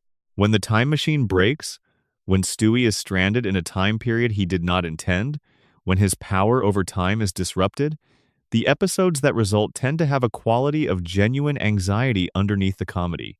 Because without his technology, without his devices and his plans and his capacity for improvised genius, Stewie is just a toddler. Just a very small child in a world built for people who are not small children. And the show understands what that actually feels like, not as an abstraction, but as a visceral reality, and it communicates that understanding through the specific quality of discomfort that Stewie without his gadgets episodes always carry. The dark message inside Stewie Griffin, reduced to its simplest form, is this: intelligence without power is its own form of suffering. And the way people respond to that suffering, by performing strength rather than admitting vulnerability, by building weapons rather than asking for help, by choosing control over connection, is a pattern that the show depicts not as unique to one baby genius, but as one of the most human patterns there is. Section 6. The Meg Doctrine Society's Designated Sacrifice. To talk honestly about Meg Griffin, you have to be willing to sit with something uncomfortable for a while. Because the way the show treats Meg is not just a running gag. It is not just a creative decision about how to fill time in episodes. It is a sustained, decade-long message about something the show believes is true about how society functions. And the message is deeply, genuinely dark. Meg Griffin is 16 years old. She attends James Woods Regional High School in the town where her family lives. She is not beautiful by the show's own internal standards, though she looks, by any reasonable measure, perfectly normal. She is not exceptional in ways that make her easy to see. She is not funny like her father, or dangerous like her brother Stewie, or smart like Brian, or charming like her mother. She wants to be liked. She wants friends. She wants a boyfriend who treats her with basic respect. She wants her parents to be proud of her. These are some of the most ordinary and most human desires that any person can have, and the show punishes her for having them relentlessly across more than 10 seasons of television. The initial justification offered for Meg's role in the show is that she is the straight character, the ordinary one. In a household full of the extraordinary and the ridiculous, Meg's normality is the contrast that makes everyone else pop. There is real comedic logic to this. The straight character in a comedy ensemble exists to give the wild characters something to bounce off of. They are the grounded point against which the absurdity of everyone else can be measured. But Meg's role in Family Guy drifted very far from this function, relatively early in the show's run. By season 4, the joke about Meg had stopped being about her ordinariness and had become about her as a target. The other characters did not simply ignore her or find her uninteresting. They actively despised her. The contempt was turned up and then turned up again, and then turned up beyond any level that the straight character function could explain or justify. And what was left, once you stripped away the comedic framing, was something that looked very much like bullying presented as entertainment. Here is the dark message that the show was actually sending with Meg, and it requires reading the show as something more than a comedy to hear it clearly. Every social group, every family unit, every community needs a designated sacrifice. A specific person who absorbs the group's dysfunction, who becomes the container for its frustrations and failures, who allows everyone else to avoid confronting their own problems by pointing at this one person and saying, "The problem is her. She is the problem. As long as she is the problem, we do not have to be." Meg is the Griffin family's scapegoat, in the classical, anthropological sense of that word.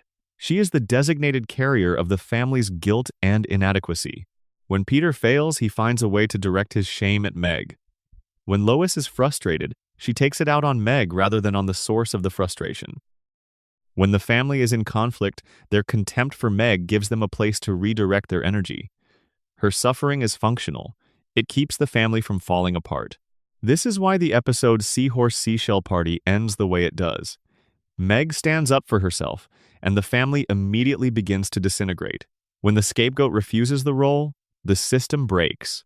And Meg, understanding this at some level, takes the role back, because she has been conditioned to believe that her value is in her suffering.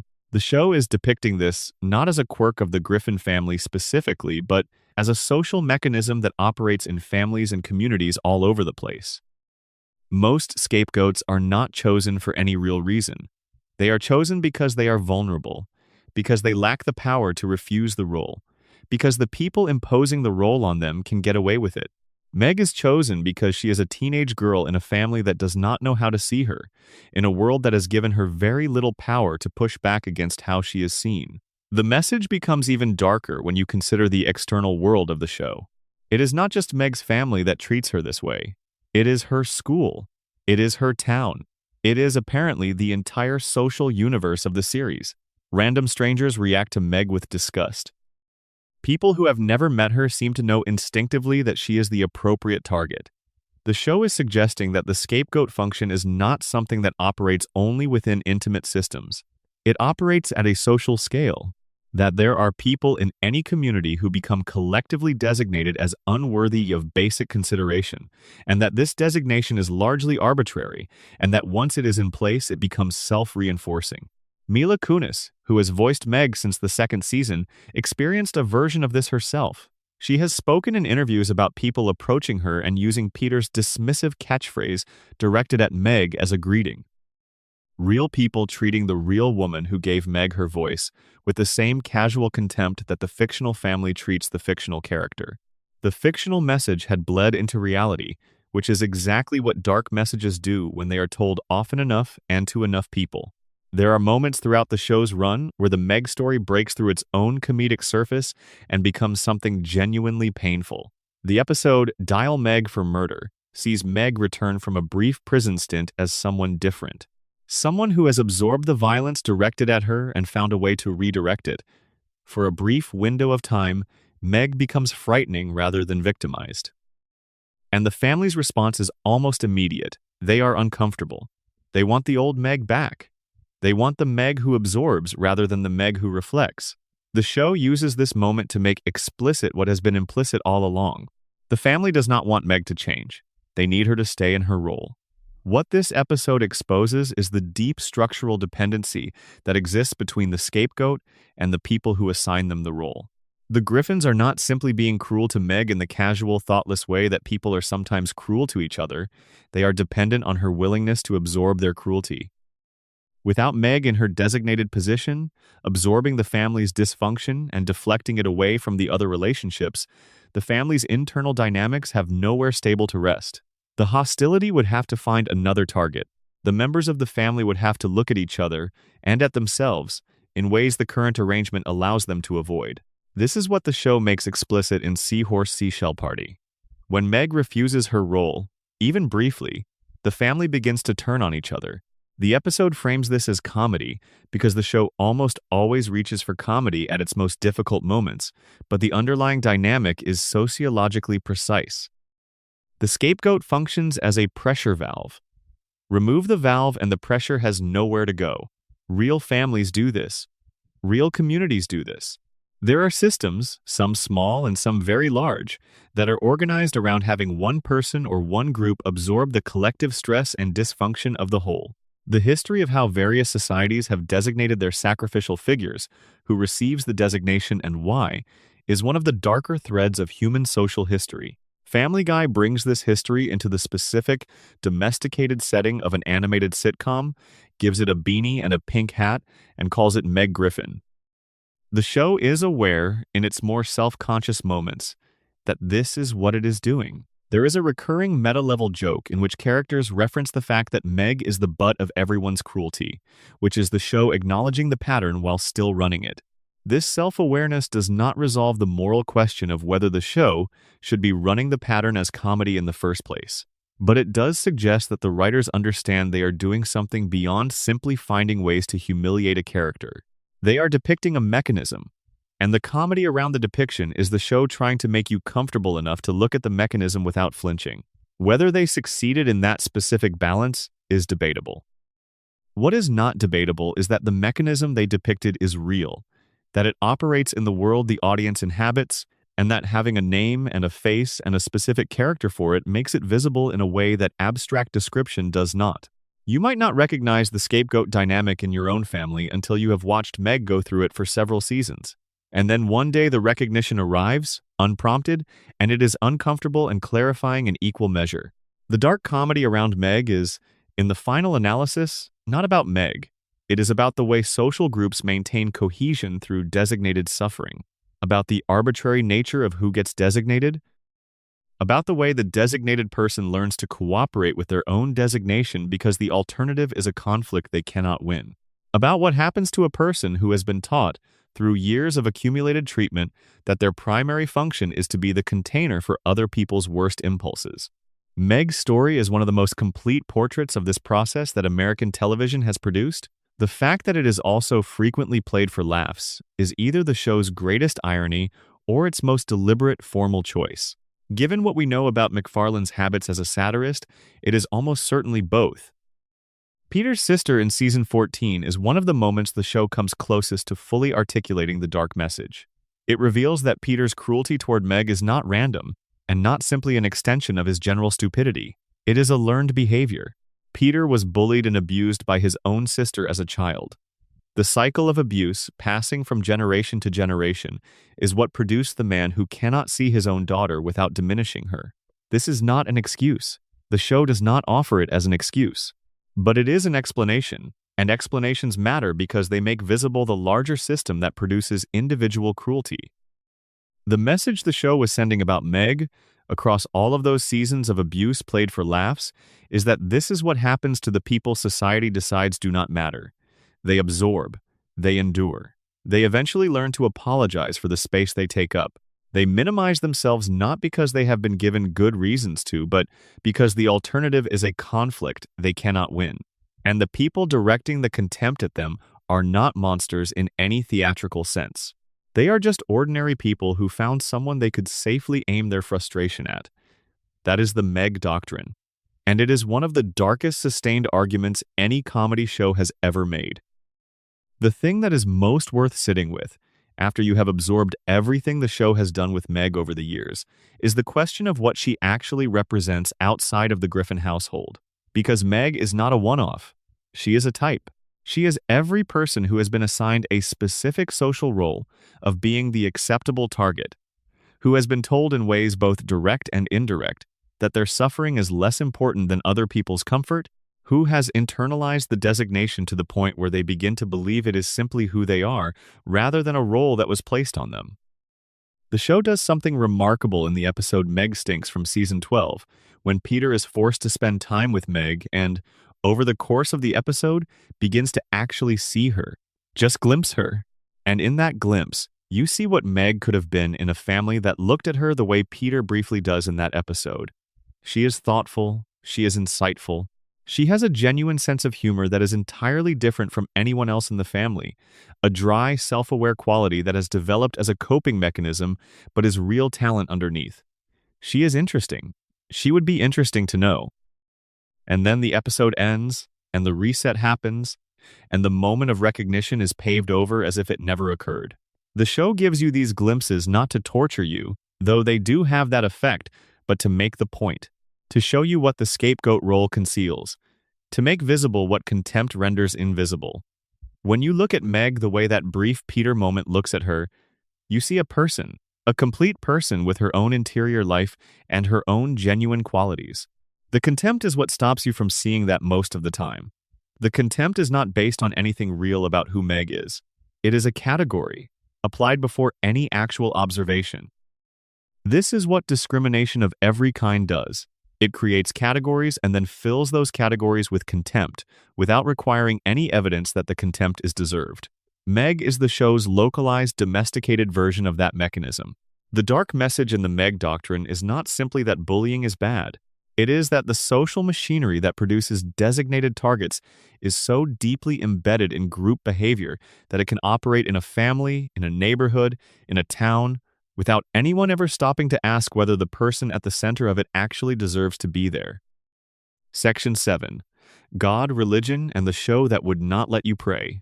Seth MacFarlane was raised Catholic in Kent, Connecticut. By his own account, he was satirizing religion by the age of 11 when he was given a column in a local newspaper and used it to make a joke about taking communion and asking if he could have fries with that.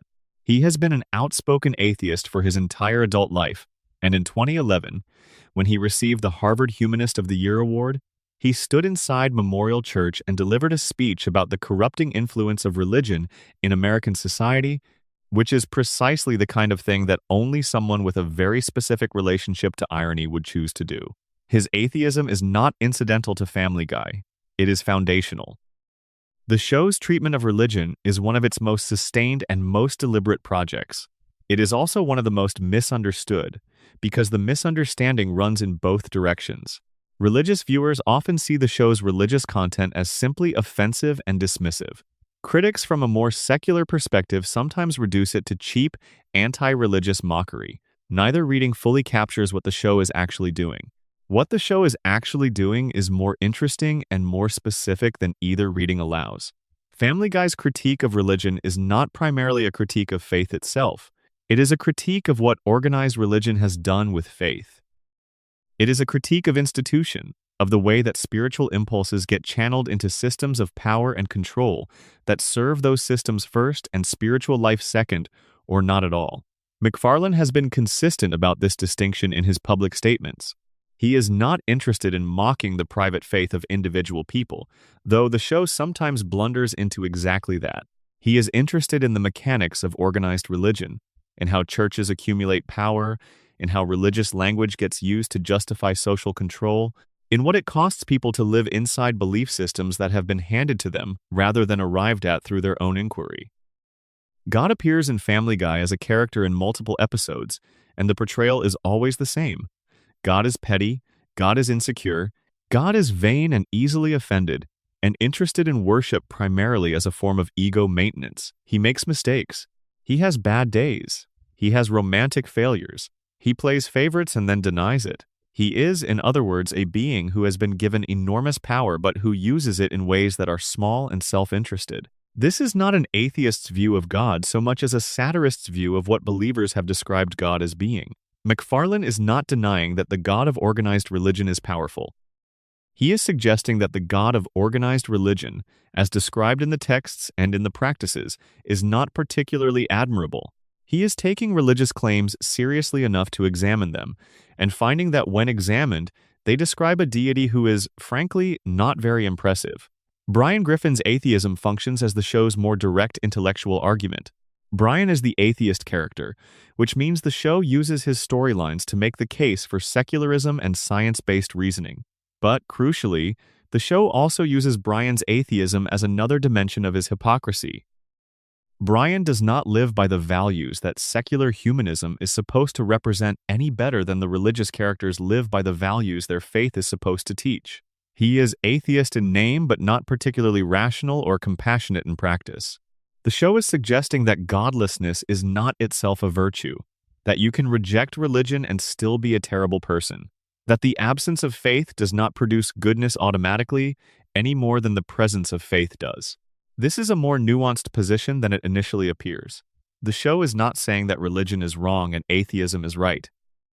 It is saying that the question of God is separate from the question of how to behave, that what matters practically in human life is not which metaphysical framework you have adopted, but whether you are actually treating the people around you with decency. And the characters who most consistently fail this test in Family Guy are spread across both sides of the religious question. Peter's Catholicism is almost entirely nominal. He invokes his faith when it is convenient and ignores it entirely otherwise. He has confessed the same sins so many times that his priest has essentially given up expecting him to change. The show uses this to make a very specific point about how religion functions in Peter's life.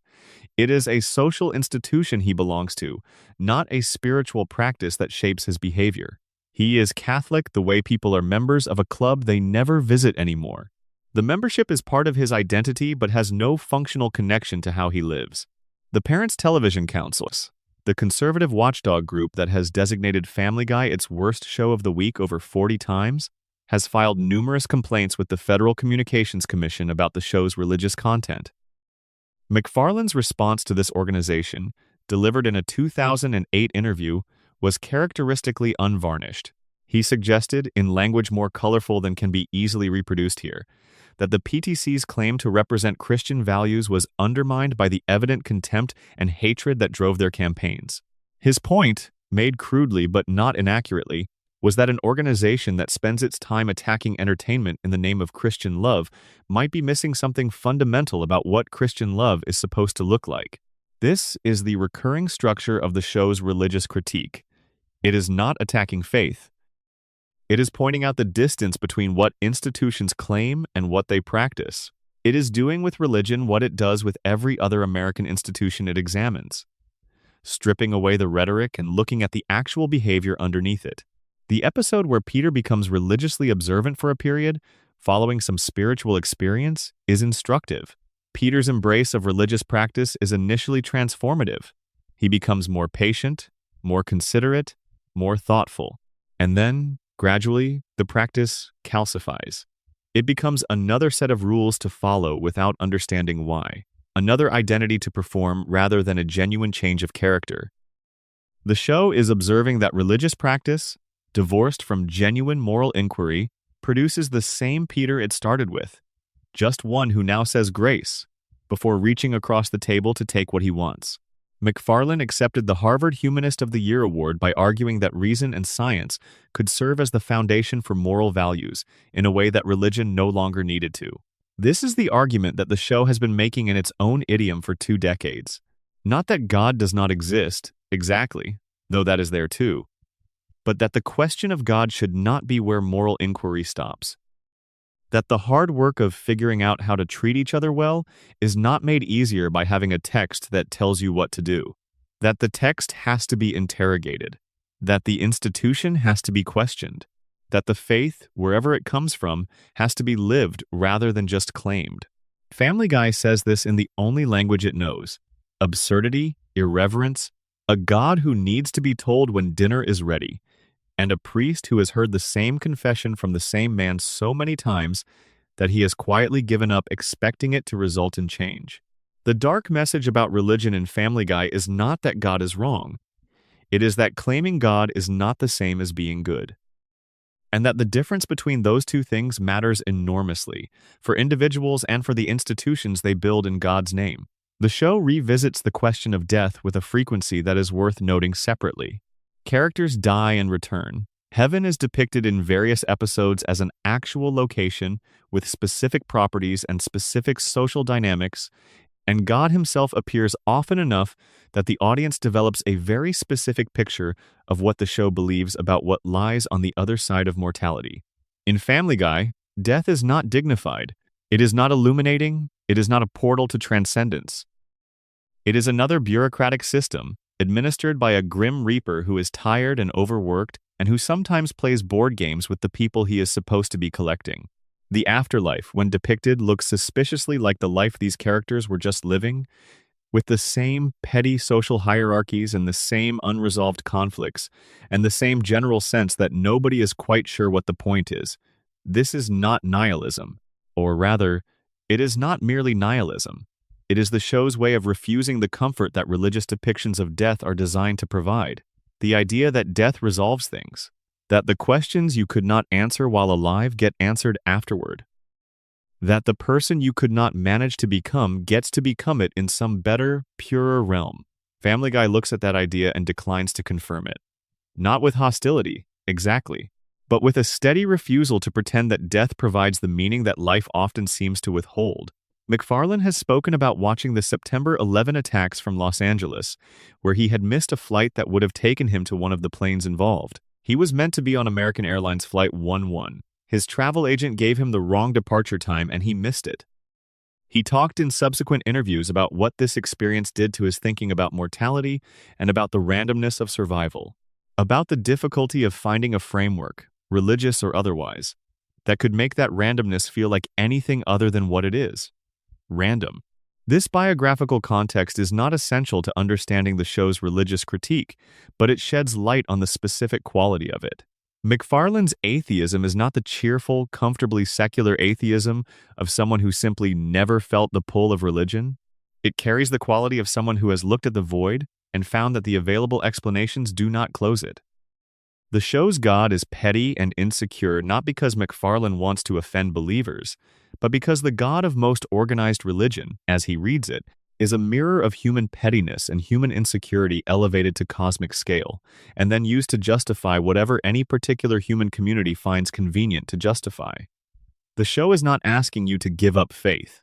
It is asking you to look at what faith has been asked to carry and to question whether the container is adequate to the weight.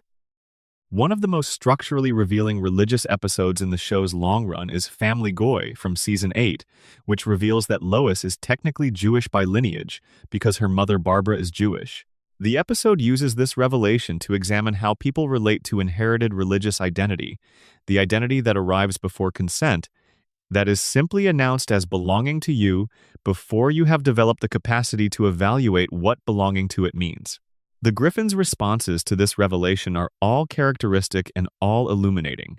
Peter immediately overcorrects into cultural performance of Jewishness in the most cartoonish possible way. Lois is unsure what to do with the information. The episode ultimately refuses to resolve the question of what any of this means in terms of genuine belief or genuine practice. The identity is revealed to be, for the Griffins as for many people in contemporary American life, primarily a cultural inheritance rather than a living spiritual practice. This is what the show keeps returning to with religion, the question of what it means to claim an identity that was assigned rather than chosen. The characters in Family Guy are mostly Catholic by assignment. Peter was raised in the church. He has a priest he confesses to. He crossed himself in front of a cross one time in an early season. None of this constitutes practice in any meaningful sense. It is the furniture of a religious identity that has been sitting in the house since before Peter's grandfather was born, maintained through occasional ritual, without any of the underlying architecture of belief that would give the ritual meaning. The show's position is not that this is hypocritical in any individually blameworthy way. The show is too honest about the mechanisms of cultural inheritance to be that simple. It is observing that religion in the specific cultural moment Family Guy inhabits functions primarily as social membership, as identity marker, as a signal sent between people of the same cultural background that says, we share a framework, even if neither of us is quite sure what we believe about it. The prayer before meals, the occasional church attendance, the cross on the wall, the seasonal celebrations, these are the grammar of a shared culture rather than the expression of a living personal theology. The dark message here is one that extends far beyond religion. It is the same dark message the show makes everywhere, the gap between the claim and the practice, between the identity that was received and the person who is actually doing the receiving, between the framework that was given and the life that the framework is supposed to illuminate. The show is asking, in its specific way, whether inherited frameworks, religious or otherwise, can be adequate containers for genuine human experience. And it keeps arriving at the same uncomfortable answer. They are adequate containers for some experiences in some conditions, and in many other conditions, they are simply furniture. Present, recognizable, pointing towards something that may or may not still be true for the person living in the room with them. The Cutable Way.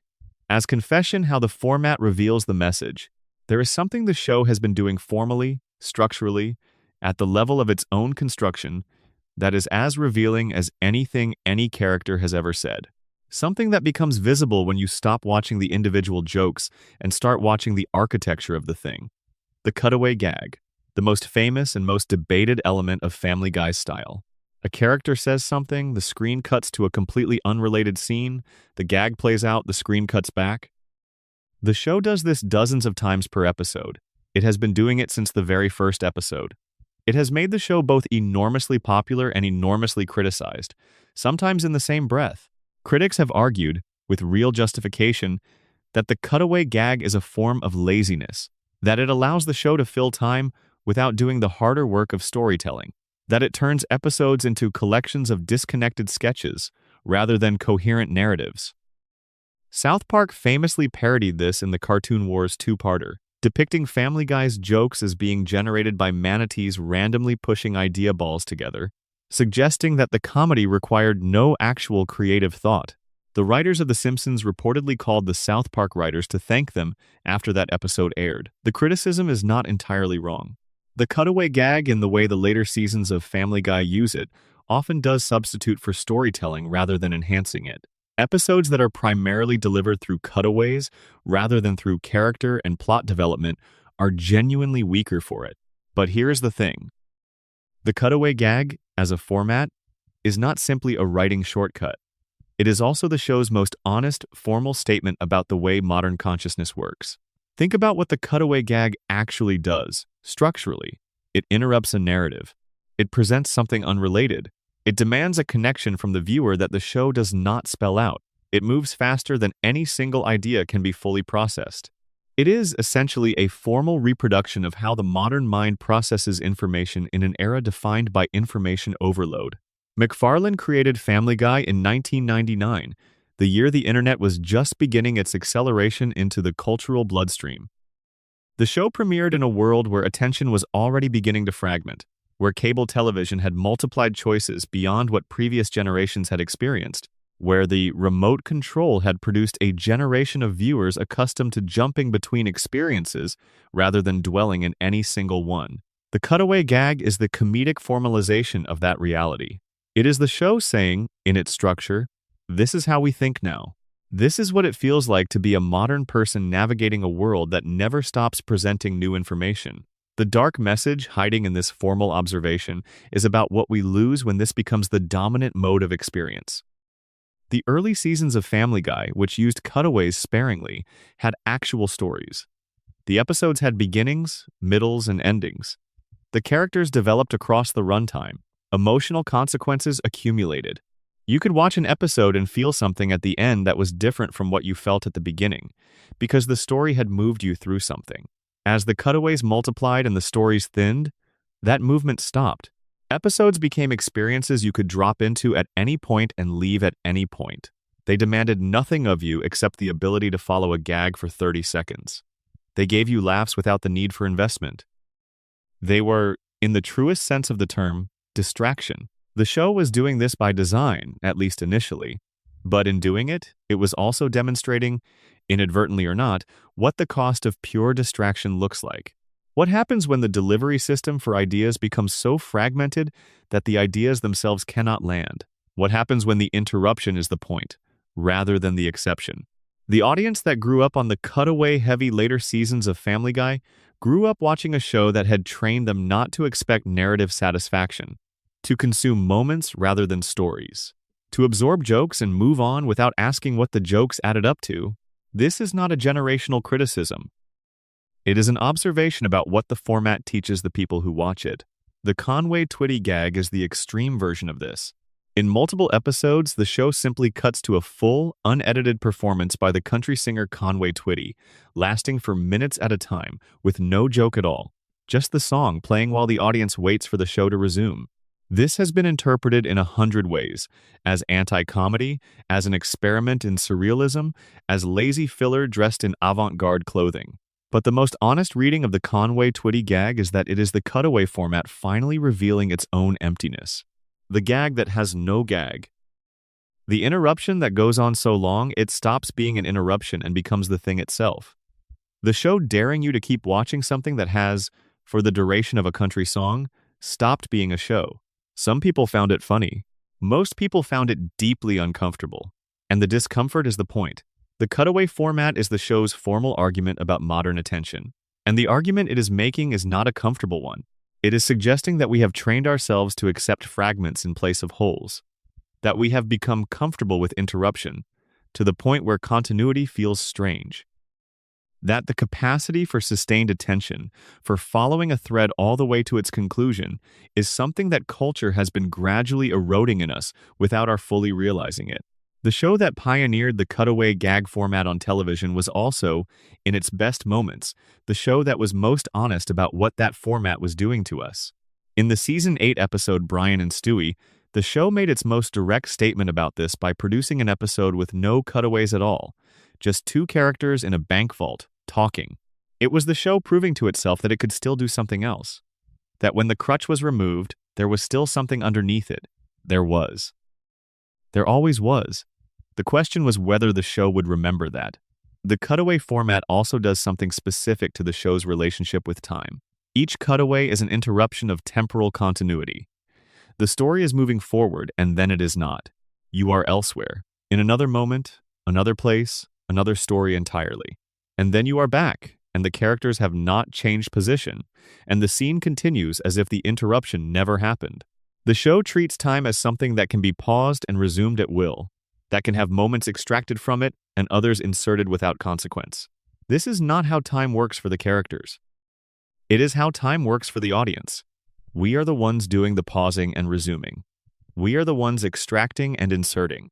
The cutaway format is the show acknowledging, formally, that the audience's experience of time has become deeply non-linear in the media environment they inhabit. There is a particular cutaway in a later season that goes on for nearly 2 full minutes and consists of a character slowly walking through a parking lot. Nothing happens. There is ambient sound. The character reaches their car. The cutaway ends. This is described as a joke, and within the specific universe of the show, it functions as one.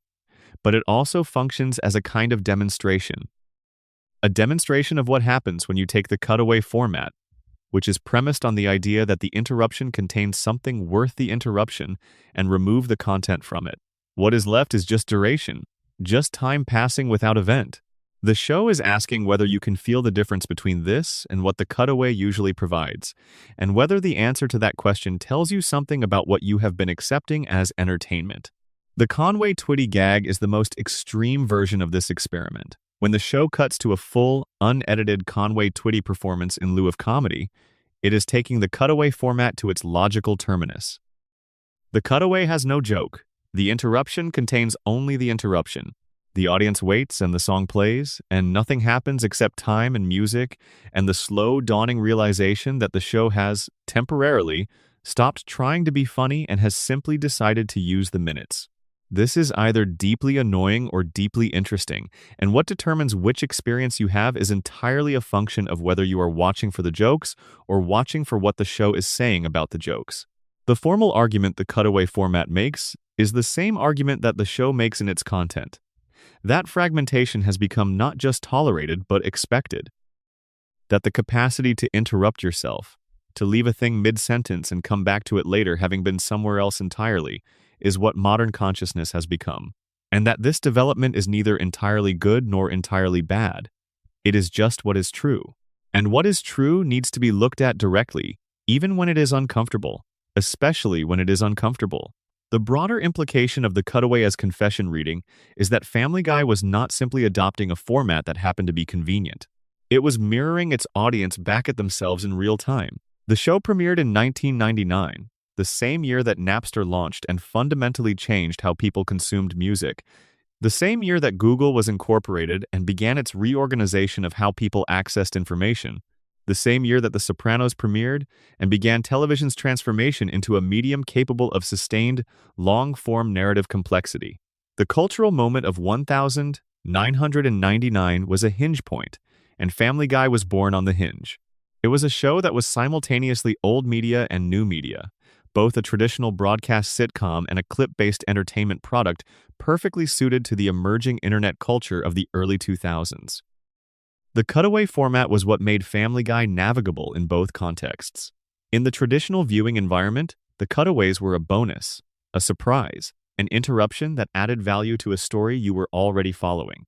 In the clip-based internet environment, the cutaways were the content. You did not need the story. You did not need the episode. You could extract 30 seconds from any point in any episode and have something self-contained and shareable and complete in itself. The show was engineered, whether consciously or not, for both the world it premiered in and the world that was emerging around it. What the show was not engineered to resist was the gradual replacement of the first context by the second. As the internet clip culture became dominant, the show leaned further into the format that served it. More cutaways, longer cutaways, cutaways that were less connected to the surrounding story.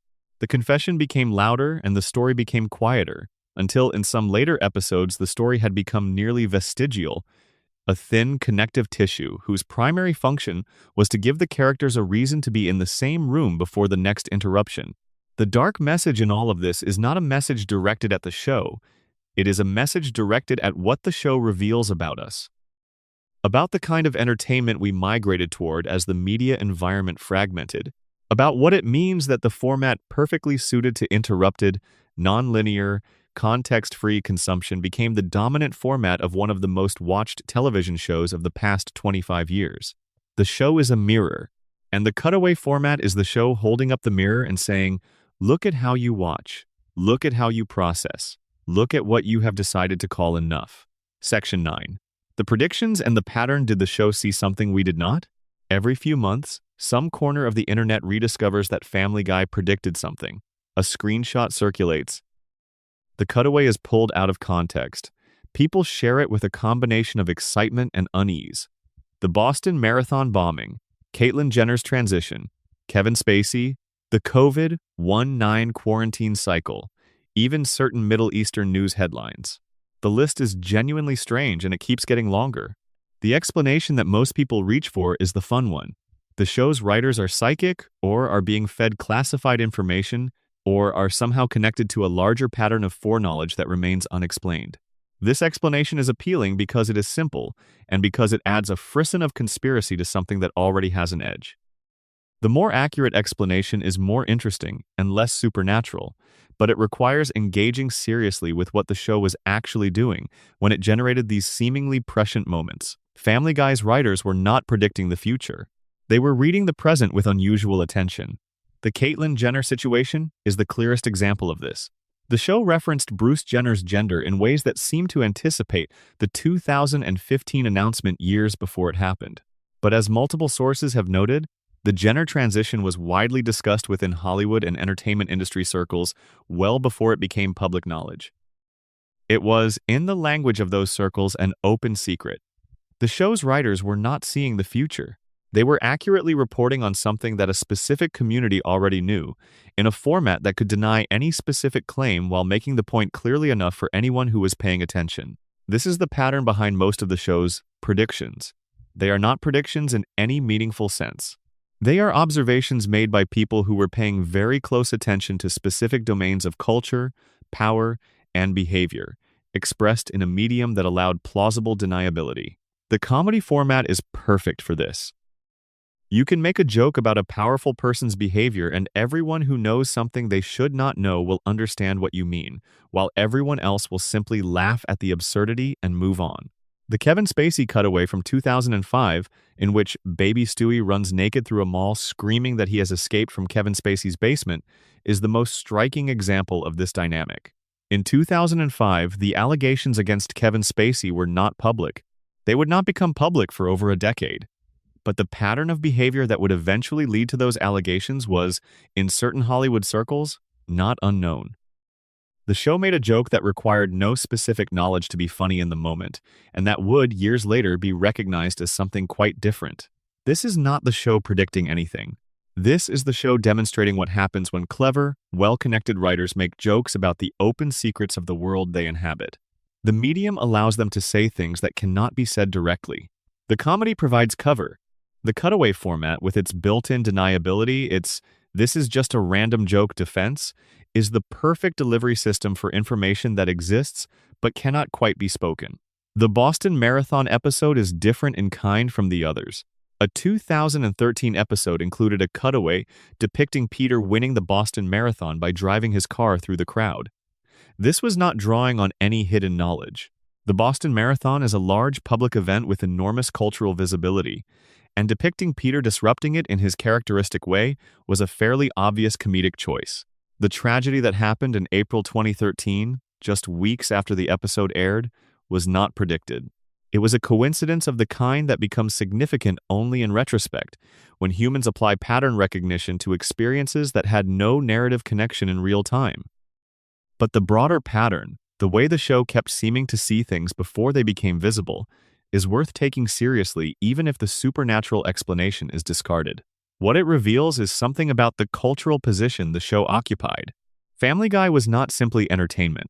It was a diagnostic tool. It was people who spent their professional lives observing and processing culture at high speed, translating those observations into comedy. The comedy required them to identify things that were true before those things had been officially acknowledged. Humor often works by naming what everyone knows but no one is saying. By identifying the gap between the public performance and the private reality, by pointing at the thing in the corner of the room that everyone is carefully not looking at directly. The show's writers were very good at this. They were good at seeing the gap. And because they could express what they saw in the form of a joke rather than in the form of a claim, they could do it publicly without the kind of accountability that direct statement would have required. The dark message in the predictions is a message about the nature of knowledge in a media landscape, about who has access to certain kinds of information, and how that information moves, or fails to move, through public discourse. About the way comedy can function as an alternative pathway for truths that the dominant media environment cannot or will not carry directly. Family Guy was, in this sense, a kind of underground press, operating in plain sight, on prime-time television, but carrying information and observations that the more respectable forms of public discourse were not ready to acknowledge. The laugh track gave it cover. The cutaway format gave it deniability. And the result was a show that, across more than 2 decades, kept managing to say things that later turned out to be true, not because its writers were gifted with foresight, but because they were paying attention to a world that most people preferred, for various reasons, not to see too clearly. The broader point about the show's prescience is a point about what comedy is actually for.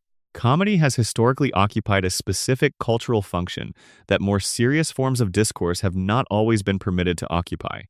The jester was the only person in the room who could say certain things to the king. The satirist was the writer who could name the corruption that the journalist could not yet prove. The cartoonist could put on the front page what the editorial board had not yet agreed was printable. Comedy is the medium of the as-yet unspeakable.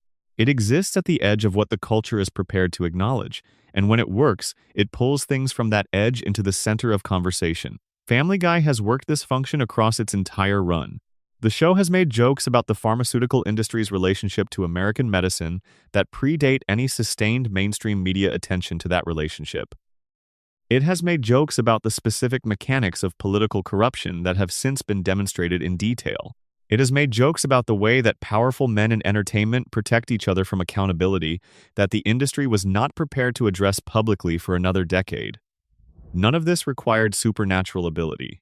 It required writers who were paying attention, who had access to conversations that most audiences were not part of, and who had found a format that could carry what they were hearing in a form that the culture would accept. The joke was the container. The truth was the content. And across 25 years, the content kept accumulating until the joke was not enough to contain it anymore. The dark message in the predictions section is a message about who gets to know things and when. About the gap between information and acknowledgement. About the specific work that comedy does in that gap, and why laughter has always been the medium in which things that cannot yet be said directly first find their way into the world. There is a final dimension of the predictions pattern that connects it to everything else the show has been doing. The pattern is not just about what the writers knew. It is about what the audience needed the comedy format to tell them. Some of the things that Family Guy named in jokes before they were named in public discourse were things that a significant portion of the audience already suspected. Not in the specific detail, but in the general shape. People suspected that certain powerful men in Hollywood were protected by the industry around them. People suspected that certain public figures were living lives quite different from the ones they were presenting to their audiences. People suspected that certain corporate and institutional behaviors were worse than the official version suggested. The show gave these suspicions a form. It made them into jokes, which is to say it made them into something speakable, something shareable, something you could mention to a friend without having to commit to the full weight of the claim. A joke is the perfect vehicle for the thing you believe but cannot prove. It lets you say the thing while maintaining the defense of not having quite said it. The comedy provides a kind of plausible deniability not just for the writers but for the audience too. You can have the observation without having to own it fully. This is the function Family Guy has been performing across its entire run, not just for its writers but for its audience. It has given millions of people a way to have the observations they were already half having, in a form that reduced the risk of having them. The comedy was the container.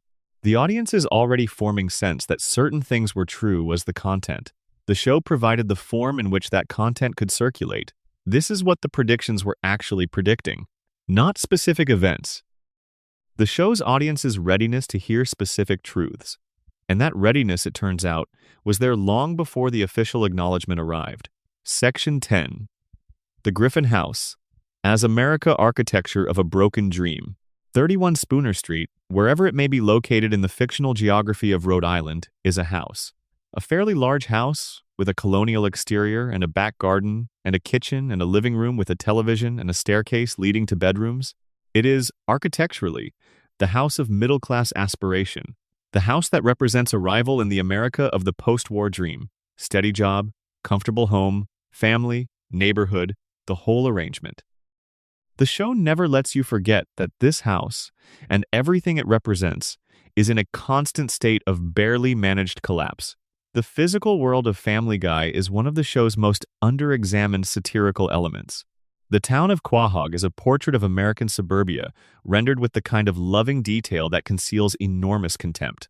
Everything about Quahog looks exactly as suburbia is supposed to look, and functions in exactly the ways suburbia is supposed not to function. The streets are safe-looking and tidy. The houses are well-maintained in their exteriors. The neighbors are friendly in the way of people who maintain friendliness as a social convention without having any particular feeling behind it. And underneath all of this, the show keeps showing you what is actually happening behind the cheerful exteriors. The Drunken Clam, the local bar where Peter, Joe, Quagmire, and Cleveland spend an extraordinary proportion of their waking hours, is the most revealing location in the show's geography. It is a place whose function the show is entirely honest about. It is somewhere you go to escape from your life without technically leaving it.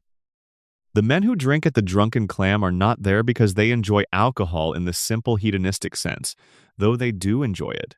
They are there because the bar represents a kind of refuge from the obligations of the world outside, from wives and children and jobs and the endless demands of people who need things from them. The bar is, in this sense, the show's most pointed metaphor for a certain kind of masculine coping mechanism. You do not address the things that are wrong with your life.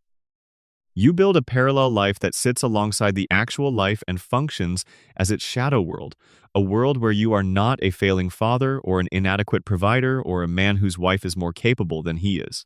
At the Drunken Clam, you are just a guy with a beer and friends who share your understanding of the arrangement. Joe Swanson is confined to a wheelchair.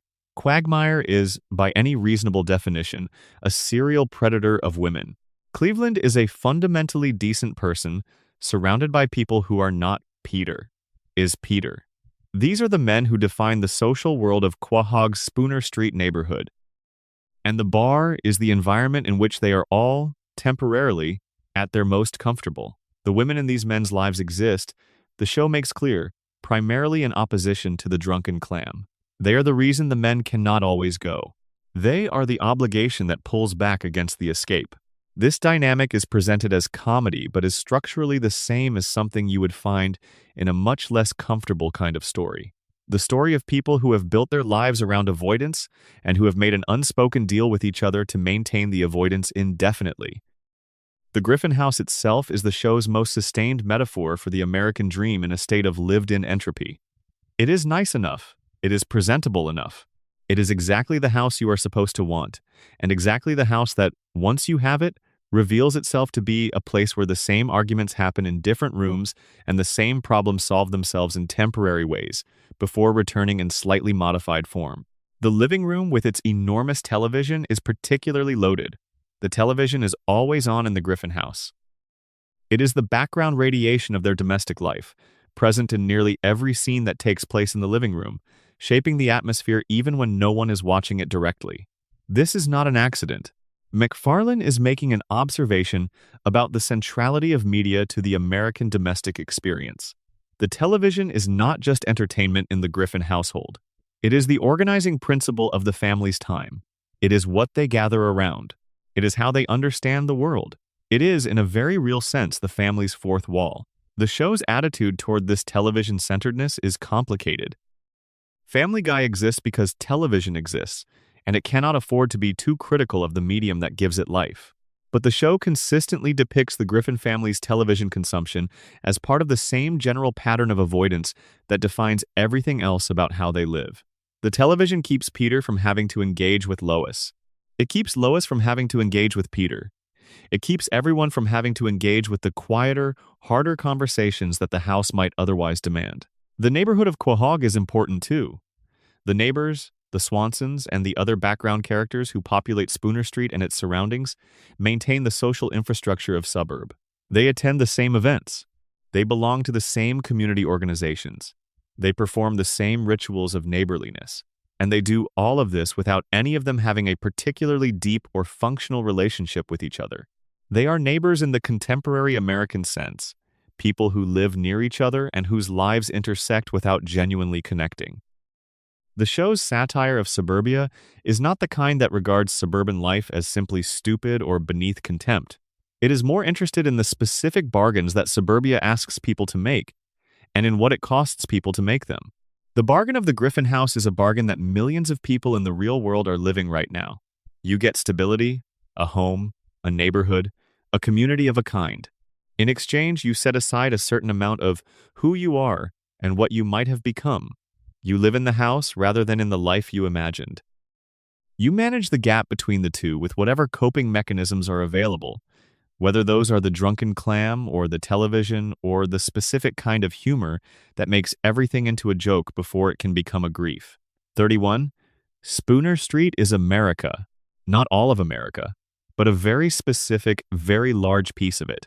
The piece that bought the house and had the children and is still, years later, trying to figure out if this was the right thing. The piece that watches a lot of television and does not ask too many questions and finds, in the laughter of a show about a family not unlike their own, something that feels like recognition without quite being resolution. The drunken clam deserves its own sustained attention here because it functions as more than just a recurring location. It is the show's most explicitly drawn portrait of the masculine social world in its most characteristic form. Four men of different professions and different circumstances and different personal failures, seated at a bar, having the same conversation in slightly different configurations, week after week, year after year. Joe brings his wheelchair and his still unrealized sense of himself as a hero. Cleveland brings his fundamental decency and his inability to escape the social world that has claimed him. Quagmire brings his particular arrangement of appetites and rationalizations.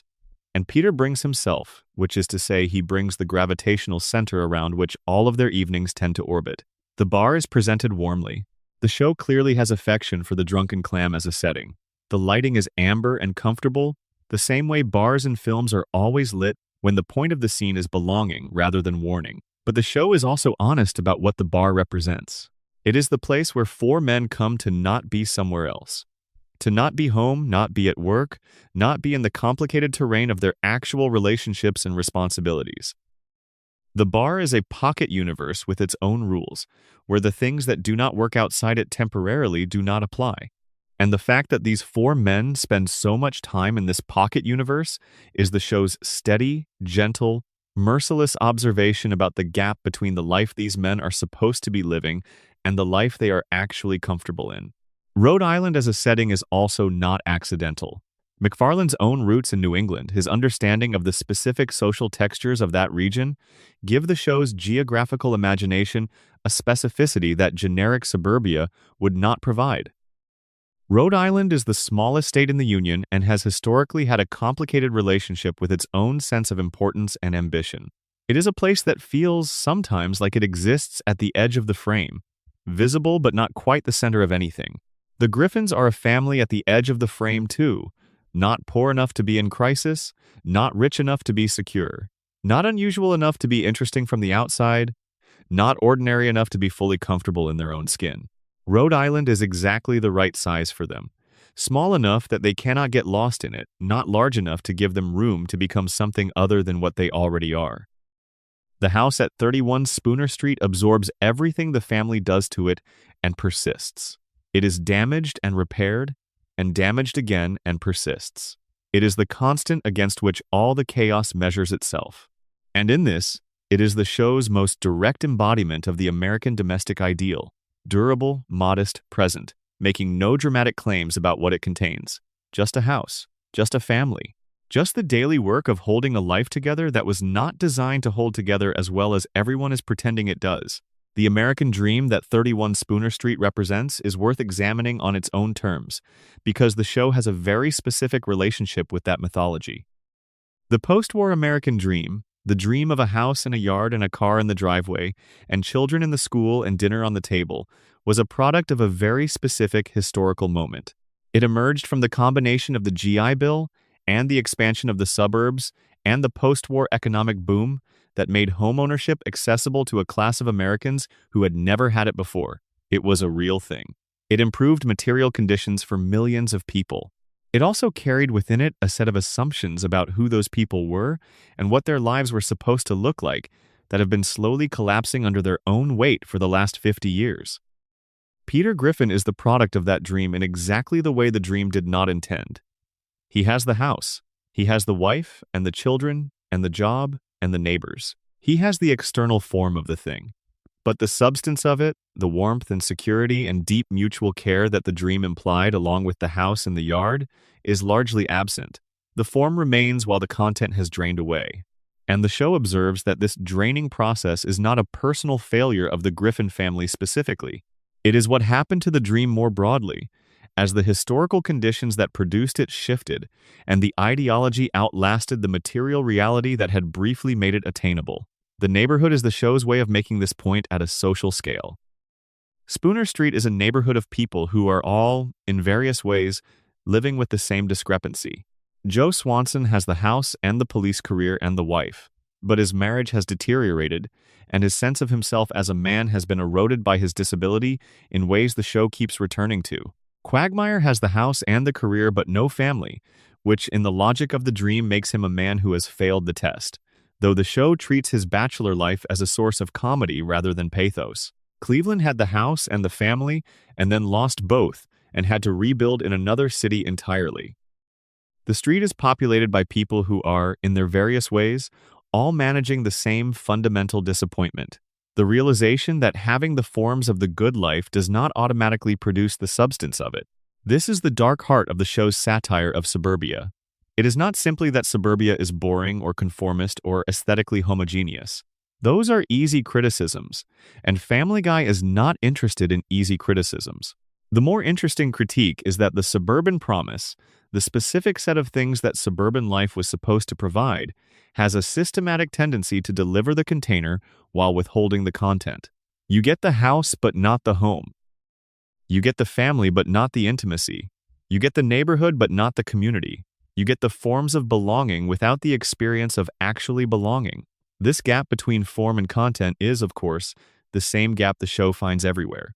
In Peter's claim to love his family, in Brian's claim to intellectual values, in Stewie's claim to power, in the show's own claim to be a silly cartoon with no particular agenda. The gap is the theme. Suburbia is just one of the many places the theme lives, and it is particularly visible there because the promises are so explicit and the failures so well documented and the silence around those failures so carefully maintained. The silence is the most important element.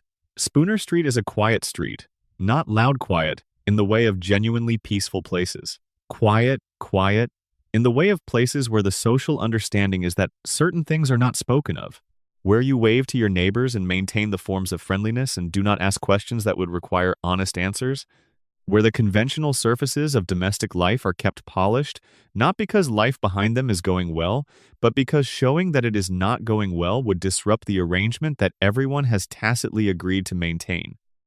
Family Guy is, among other things, one of the loudest shows ever made about what happens in the silence.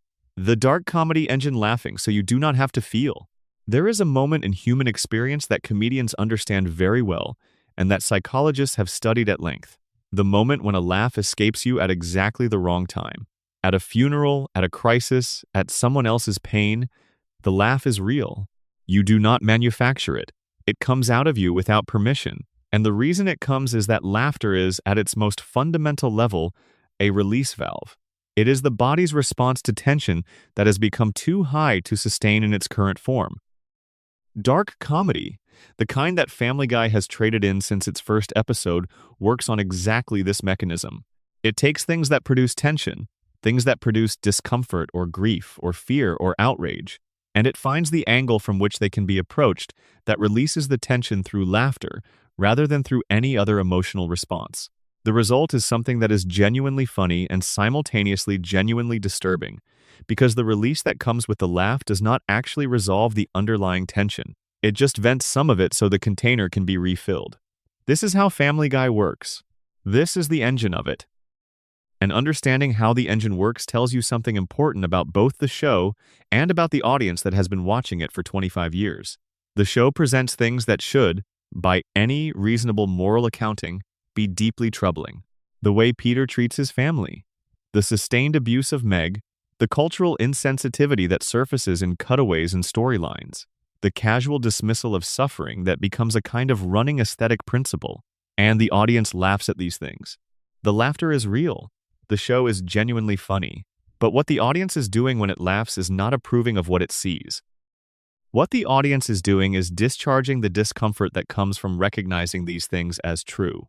The joke about Peter ignoring Meg is funny because it captures something real about how certain fathers treat certain daughters. The laugh is the audience's way of saying, yes, I know this thing. I have seen this thing. I am uncomfortable with this thing. And laughing at it is the most manageable way I have found of being in the room with it without having to fully feel it. This is what dark comedy does. And Family Guy is possibly the most sustained and most sophisticated deployment of this mechanism in television history. MacFarlane has described the show as an equal opportunity offender, and this framing is often used defensively, to suggest that if everyone is equally the target of the humor, then no one can justifiably claim to be victimized by it. This is not a fully satisfying argument, and the show's own more self-aware moments seem to recognize this. But there is something genuine in the equal opportunity description, and it points to something important about the show's overall project. The show is not trying to make you hate any particular group. It is trying to make you uncomfortable enough about everything that the discomfort itself becomes the point. It is trying to produce in you the specific sensation of laughing at something and then wondering, a fraction of a second later, why you laughed. That fraction of a second gap is where the dark message lives. It is the moment between the reflex and the reflection, and Family Guy has been engineering that gap deliberately and consistently for over 2 decades. Think about the AIDS Barbershop Quartet, a quartet of men, including Peter, singing a cheerful song to a dying patient informing him he has AIDS. The show acknowledged in its DVD commentary that the joke was deliberately tasteless. AIDS organizations protested. The joke is, by any measure, cruel. And it is funny. Both things are true simultaneously, and the fact that both things are true simultaneously is the point. The show is forcing you to be in that uncomfortable position where you have laughed at something you should not have laughed at, and to sit with what that means. It means that humor is more powerful than conscience in the reflex moment. It means that if you frame suffering correctly, in the right rhythm, with the right tone, people will laugh at it before they have a chance to feel it. It means that comedy is a genuinely dangerous instrument, capable of doing things to audiences that audiences do not fully control or understand. Family Guy's dark comedy engine is a demonstration of this danger, not a celebration of it, a demonstration. The show understands that making people laugh at dark things is easy. It knows the technique. It applies it constantly and with great skill. But the better episodes, the ones that deserve the show's reputation for being something more than just shock comedy, are the ones that use the technique and then immediately show you what the technique conceals. They make you laugh and then, in the same breath, ask you to look at what you just laughed at. This is what Seahorse Seashell Party tries to do with Meg's confrontation. The episode builds to a moment that should not be funny, a moment of genuine emotional reckoning, and then wraps it in a plot mechanism that allows the audience to laugh again before the reckoning fully lands. You can read this as the show betraying its own moment, or you can read it as the show making a darker point, that we will find ways to laugh even when we should not, that the comedy reflex is more powerful than the moral one, that we consistently choose the laugh over the feeling. The dark comedy engine of Family Guy is, at its most fundamental, an argument about human psychology. It is saying that we are more comfortable with suffering when it is dressed in humor than when it is dressed in realism. That the laugh lets us be in the room with things that we would otherwise have to leave. And that this is both a gift and a form of cowardice. A gift because it allows uncomfortable truths to be circulated in a form that people can actually receive. A form of cowardice because it allows us to receive those truths without having to do anything about them. The dark comedy engine produces laughter. What it does not produce, on its own, is change. You can watch 30 years of Peter Griffin failing his family and laugh every time and nothing changes, because the format has given you a way of engaging with the content that does not require you to apply it to your own life.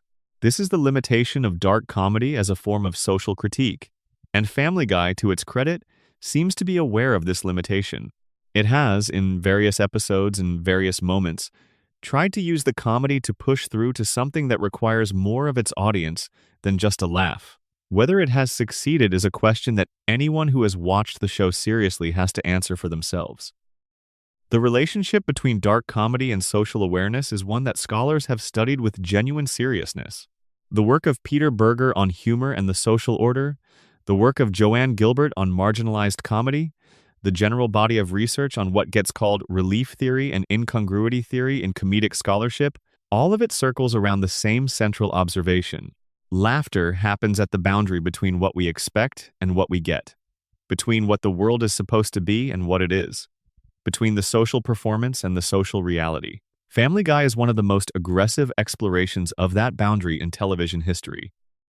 It takes the most carefully managed performance spaces in American life, the family dinner table, the suburban neighborhood, the working father's relationship with his children, the institution of marriage, the practice of religion, and it subjects each of them to the specific pressure of comedy until the boundary gives way and the reality beneath it becomes briefly, uncomfortably visible. The laugh is what happens when the boundary breaks. The discomfort is what happens when you look at what came through.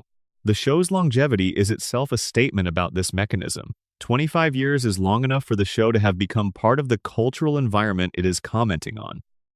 People who watched it as teenagers in 1999 are now in their late 30s and early 40s, raising families of their own. Some of them are raising families that look in various ways, like the Griffins. The jokes about Peter's failures as a father land differently for someone who is now a parent than they did for someone who was a child when they first heard them. The dark comedy engine produces different output at different life stages. The discomfort recalibrates. The boundary moves. What was funny at 16 because it felt safely remote becomes uncomfortable at 38 because it no longer is. This is what long-running dark comedy produces when it works. A text that means different things to the same person over time. That grows with its audience rather than being consumed by it. That has a different conversation with you at different points in your life, because you have become a different person, and the thing you are looking at through the comedy has moved closer. There is a specific type of episode that Family Guy produces in its best seasons that demonstrates all of this with unusual clarity. These are the episodes where the comedy suddenly stops, where the show drops its own format mid-sentence and does something completely different. The bank vault episode, Meg's confrontation in the hurricane, the moments of stillness inside Brian's drinking that the show occasionally allows itself to examine without quickly cutting away. These episodes feel different. They feel different because they are. They are the show holding its breath and doing without its primary tool, and finding that what remains, once the engine is turned off, is still something. What remains is the characters. What remains is the accumulated weight of everything these characters have been through across hundreds of episodes. What remains is the audience's investment in these people, even the people who have frustrated or appalled or disappointed them, because 25 years of company is 25 years of company, and familiarity creates its own bond, regardless of how it was formed. The dark comedy engine of Family Guy is most visible in the moments when it stops. When the engine is running, the mechanisms are invisible. The joke lands, the laugh escapes, the screen cuts, the next scene begins. But when the engine stops, and you are left in a room with Stewie telling Brian that he has a gun he thinks about sometimes, or with Meg telling her family everything they have never allowed her to say, the years of comedic machinery fall away, and what you are left with is two people, or four people, in a room, being as honest as the show will allow them to be. Those moments are the message in its most unmediated form. The dark comedy engine is the delivery system. Those moments are what was being delivered. The show understood in its best creative periods that the engine and the moments need each other. The comedy makes the moments possible by establishing the context in which they will land. You cannot have the Stewie and Brian bank vault episode without 20 years of Stewie and Brian building the relationship that makes the scene matter. You cannot have Meg's hurricane speech without the accumulated weight of everything the show has done to Meg, making her words carry the force they carry. The dark comedy engine is not just the vehicle for the message. It is the context without which the message cannot be received. This is the thing that the show's harshest critics have consistently missed. They see the dark comedy as the problem, as the thing that makes the show crude or irresponsible or lazy. But the dark comedy is the architecture that makes the emotional truth of the better episodes structurally possible. You need the laughs to keep the audience in the room. You need the audience in the room for the moments that do not have laughs to land. You need the Conway Twitty songs and the chicken fights and the Peter hurts his knee gag to be part of the experience so that when the show puts something genuinely difficult in front of you, you are already inside it and do not have anywhere to go.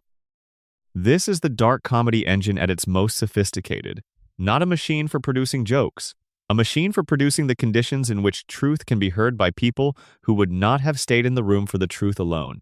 Section 12. The final message. What the show was always trying to tell you.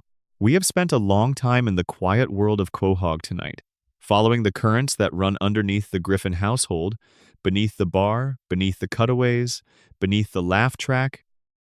All of those separate threads we have been pulling on, all of those individual observations about Peter and Lois and Brian and Stewie and Meg and God and suburbia and comedy itself, they do not stay separate when you pull them all the way to their ends. They converge. They resolve into something coherent. The final message of Family Guy, the one that has been hiding in plain sight across more than 2 decades of television, is not a comfortable one. It is not a message about hope or redemption or the possibility of change. It is something more honest than that, and in its honesty, something more difficult to dismiss. The show is about the gap between who we claim to be and who we are. That is it. That is the message. In all its dimensions, at all its levels, in every character and every relationship, and every joke and every cutaway, the show has been returning to this single observation over and over again.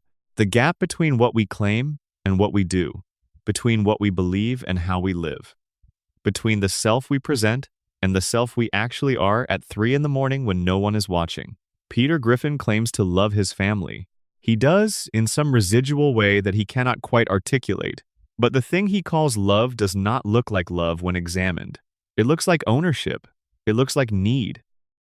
It looks like the comfort of having people around who cannot easily leave and who will absorb whatever he brings home from his day. The gap between Peter's claim and Peter's practice is the gap between what American culture says family is supposed to mean and what it actually often is. Lois Griffin claims to be content. She claims that the life she built is the life she wants. But the kleptomaniac episodes, the dark confessions, the moments when she says things that scare the show into immediately walking them back, they tell a different story. They tell the story of a woman who made irreversible choices early in her life and is too invested in those choices to fully acknowledge what they cost her. The gap between Lois's performed contentment and her actual interior life is the gap between what women are told they are supposed to want and what they are permitted to actually feel. Brian Griffin claims to be enlightened. He claims progressive values, intellectual rigor, ethical seriousness.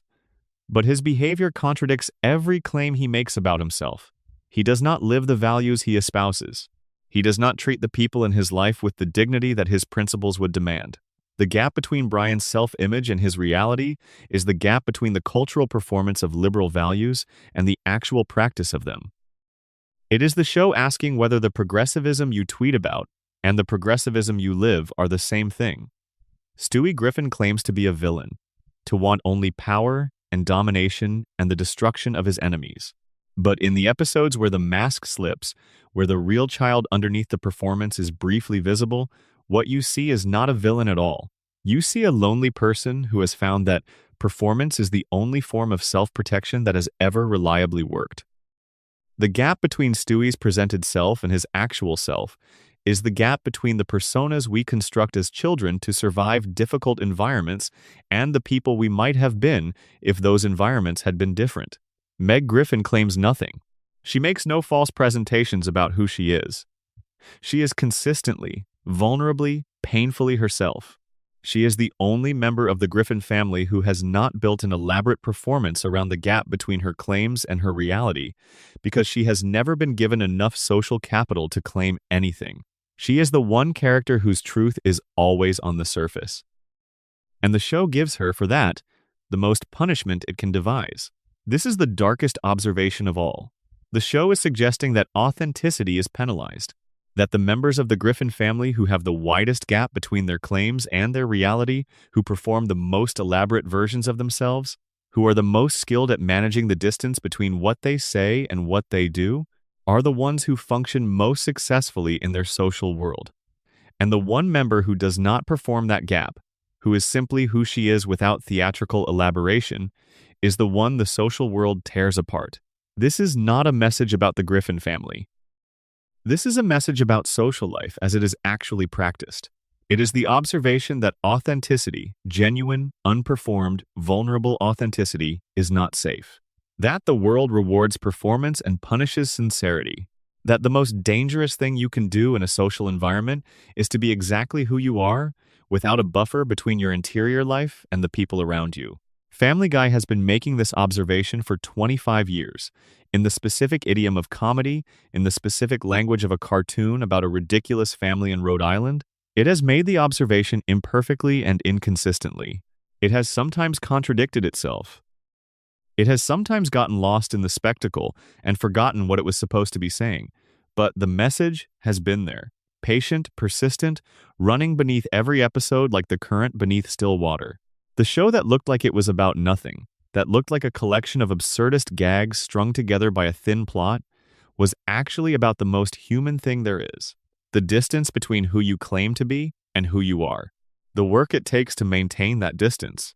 The damage that maintaining it does to the people around you and to yourself. And the question, never fully answered but always present, of whether anyone is capable of closing that gap in any meaningful way. Seth MacFarlane built a family to examine this question. He gave them a house, a neighborhood, a bar, a dog, a baby villain, a miserable daughter, and 25 years of Sunday nights. He surrounded them with the aesthetics of comfort, the bright colors and cheerful music and familiar American rhythms of a sitcom family, and then inside that comfort, he placed the most uncomfortable question he knew how to ask. Are you who you say you are? The show has been pointing at you and asking that question since 1999, in every episode, in every character. In every joke that made you laugh, and then left a strange feeling behind it that you could not quite name. The strange feeling is the message. The strange feeling arrives differently for different people, at different points in their lives, triggered by different characters and different scenes. For some it comes early, in the first few seasons. in the specific quality of Peter's obliviousness when it lands closest to something real they have witnessed or lived. For others, it comes later, in a rewatch, when the cumulative weight of everything the show has been building is suddenly visible in a way it was not the first time through. For some, it never quite arrives as a single moment of recognition. It accumulates slowly, over years, in the background of other evenings and other conversations, until one day the shape of it is simply there, having assembled itself quietly from all the separate pieces. However it arrives, and whenever it arrives, it leaves behind the same residue. The sense of having been told something true, not comfortably true, not reassuringly true, but true in the way that things are true when they describe how things actually work rather than how they are supposed to work. True in the way that is slightly uncomfortable to acknowledge, not because you disagree with it, but because agreeing with it commits you to something, to seeing the world and the people in it and yourself a little more clearly than you might have chosen to if you had been given the option. The show gave you no option. It put the observation inside the joke, and the joke got past you before the observation had to ask permission. That is the dark message. That has always been the dark message, delivered in the most disarming possible package, repeated across hundreds of episodes in 25 years, aimed at anyone who would stay in the room long enough to receive it. You stayed in the room. You heard it, and that is enough. The hearing is the thing. Everything else is yours to decide. For some viewers, it is the particular discomfort of recognizing Peter in someone they know, or in themselves at a moment they would prefer not to revisit. For others, it is the specific ache that comes from watching Lois play piano in the background of a scene that is ostensibly about something else, and knowing without being told what that image is carrying. For others, it arrives through Brian, in the flash of uncomfortable recognition that comes when Quagmire's speech lands and you realize you have been identified, not as a fan of Brian but as a practitioner of some version of what Brian practices.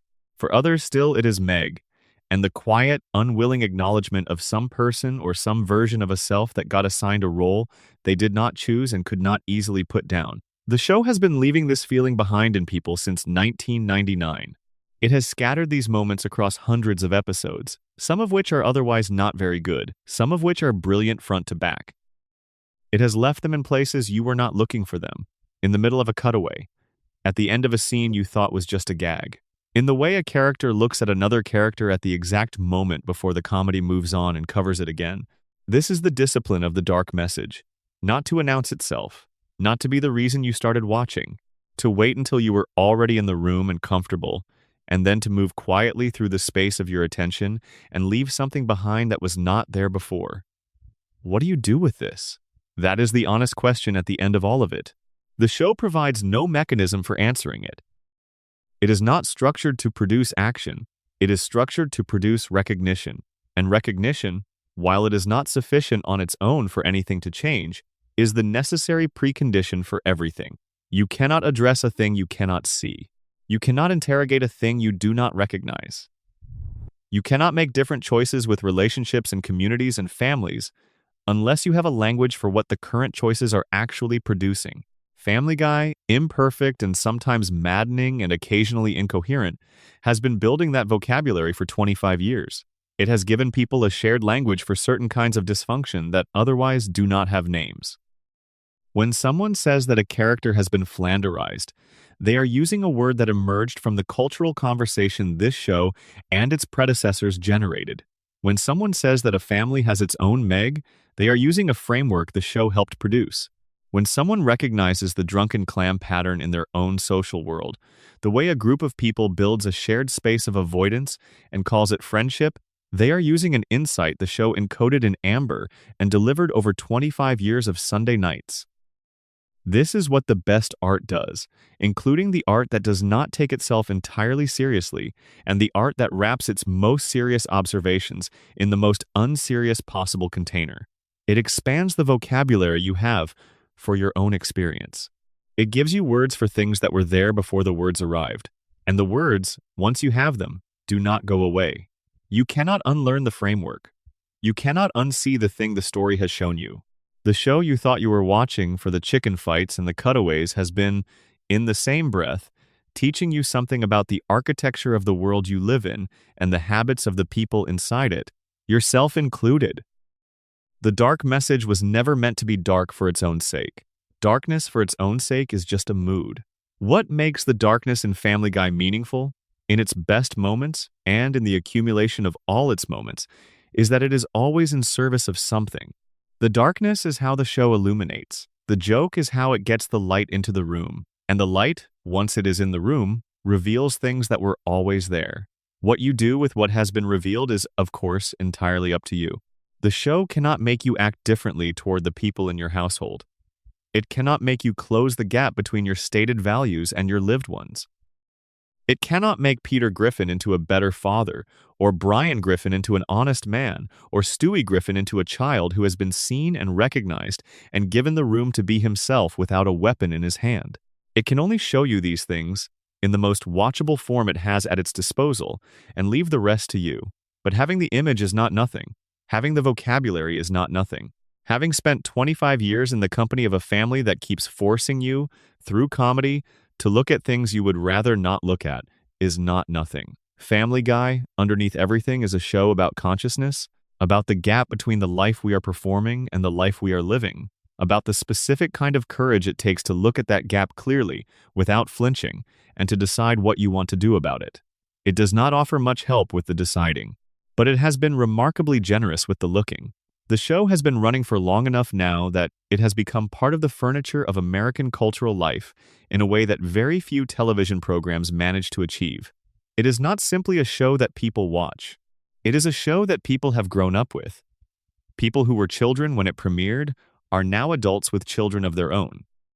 The Griffin family has been in the background of Saturday mornings and late Thursday nights and Sunday evenings and late-night reruns for over a quarter of a century, murmuring its observations about American life into the rooms where people live their own versions of American life. This kind of sustained, low-level cultural presence is its own form of influence, separate from any individual episode's merits or the show's critical standing in any given season. Family Guy has become ambient. It is part of the background of the culture. And the dark messages it has been sending have, through sheer repetition across 25 years, become part of the language the culture uses to describe itself. The specific idiom of Family Guy, the cutaway structure, the character dynamics, the particular register of its satire, has shaped how an entire generation processes and expresses certain kinds of social observation. The show taught people a vocabulary, and the vocabulary persists even among people who stopped actively watching years ago. This is the deepest form of cultural influence, and it is the one that is hardest to measure. Box office numbers and viewership ratings can tell you how many people engaged with something. They cannot tell you what those engagements deposited, what frameworks were quietly installed, what observations were quietly absorbed and then applied, years later, to situations the show's writers never imagined. The dark messages the show was sending are, by now, part of the way a significant portion of the English-speaking world thinks about family, masculinity, class, religion, and the gap between who we claim to be and who we are. That is a remarkable legacy for a show about a talking dog and a baby who wants to rule the world. And maybe that was always the point, to be the thing nobody was quite taking seriously enough to guard against. To say what needed to be said in the container most likely to get it past the defenses. To trust that the audience, even if they came for the chicken fights, would carry something else away with them when they left. 25 years of evidence suggests they did. The question, as always, is what they are going to do with it. The irony that should not go unacknowledged here is that the show most responsible for introducing the phrase dark message into the conversation about itself is a show that spent most of its run insisting it had no dark message, that it was just a silly cartoon, that the jokes were just jokes, and the cutaways were just cutaways, and the characters were just characters, and anyone looking for deeper meaning was reading too far into something designed primarily for the pleasure of watching a man fight. A chicken. This disclaimer, delivered in various forms across various episodes by various characters, is itself part of the pattern.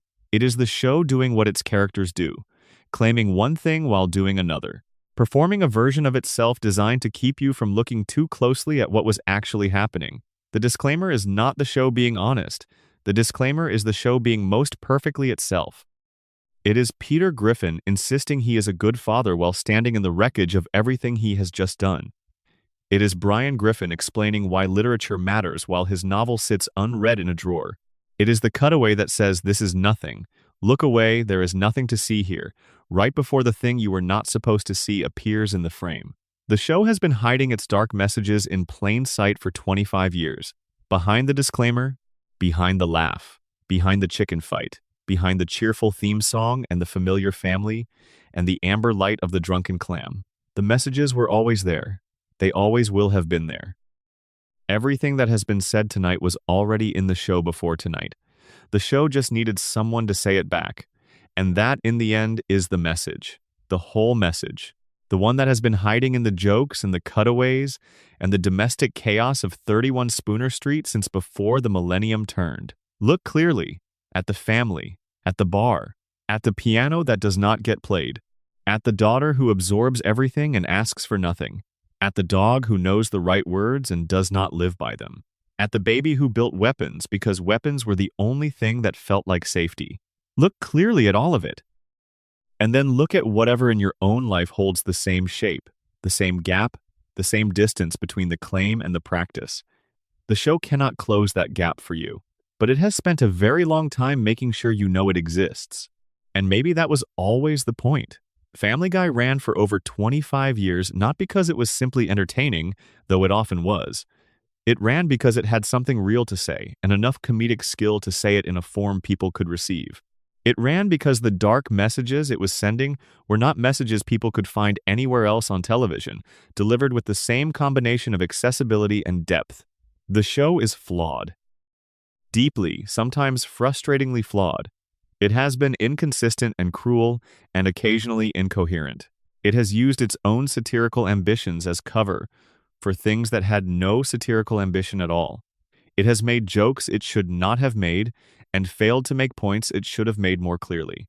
It is not a perfect piece of art by any standard, but it is a genuine piece of art. Underneath the noise and the cutaways and the chicken fights and the Conway Twitty songs and the absurdist gags about whatever Peter happened to get obsessed with that week, there is a real argument being made about real things that matter, about the American family and what it costs people to live inside it, about the gap between our stated values and our actual behavior, about the way societies designate their sacrifices, about the difference between claiming to be good and the considerably harder work of actually being good.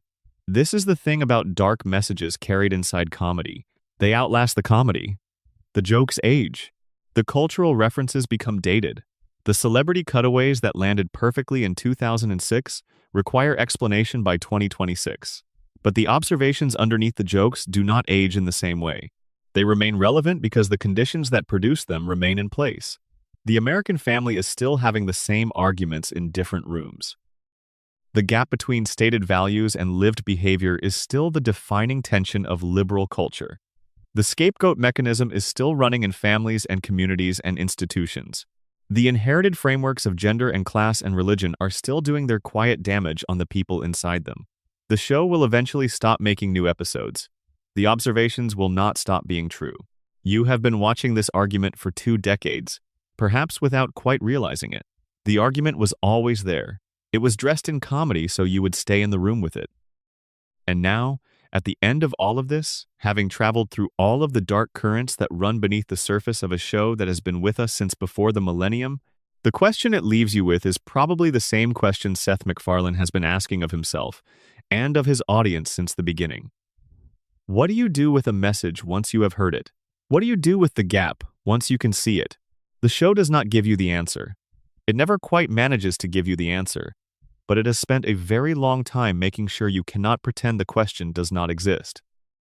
If this video found something in you that you were not expecting to find, I would genuinely love to hear about it in the comments. And if you would like to see more of this kind of deep exploration of the things hiding inside the shows you think you already know, subscribing is absolutely free, and it lets me keep doing exactly this. Thank you for spending this time here. I hope wherever you are, it is quiet and warm,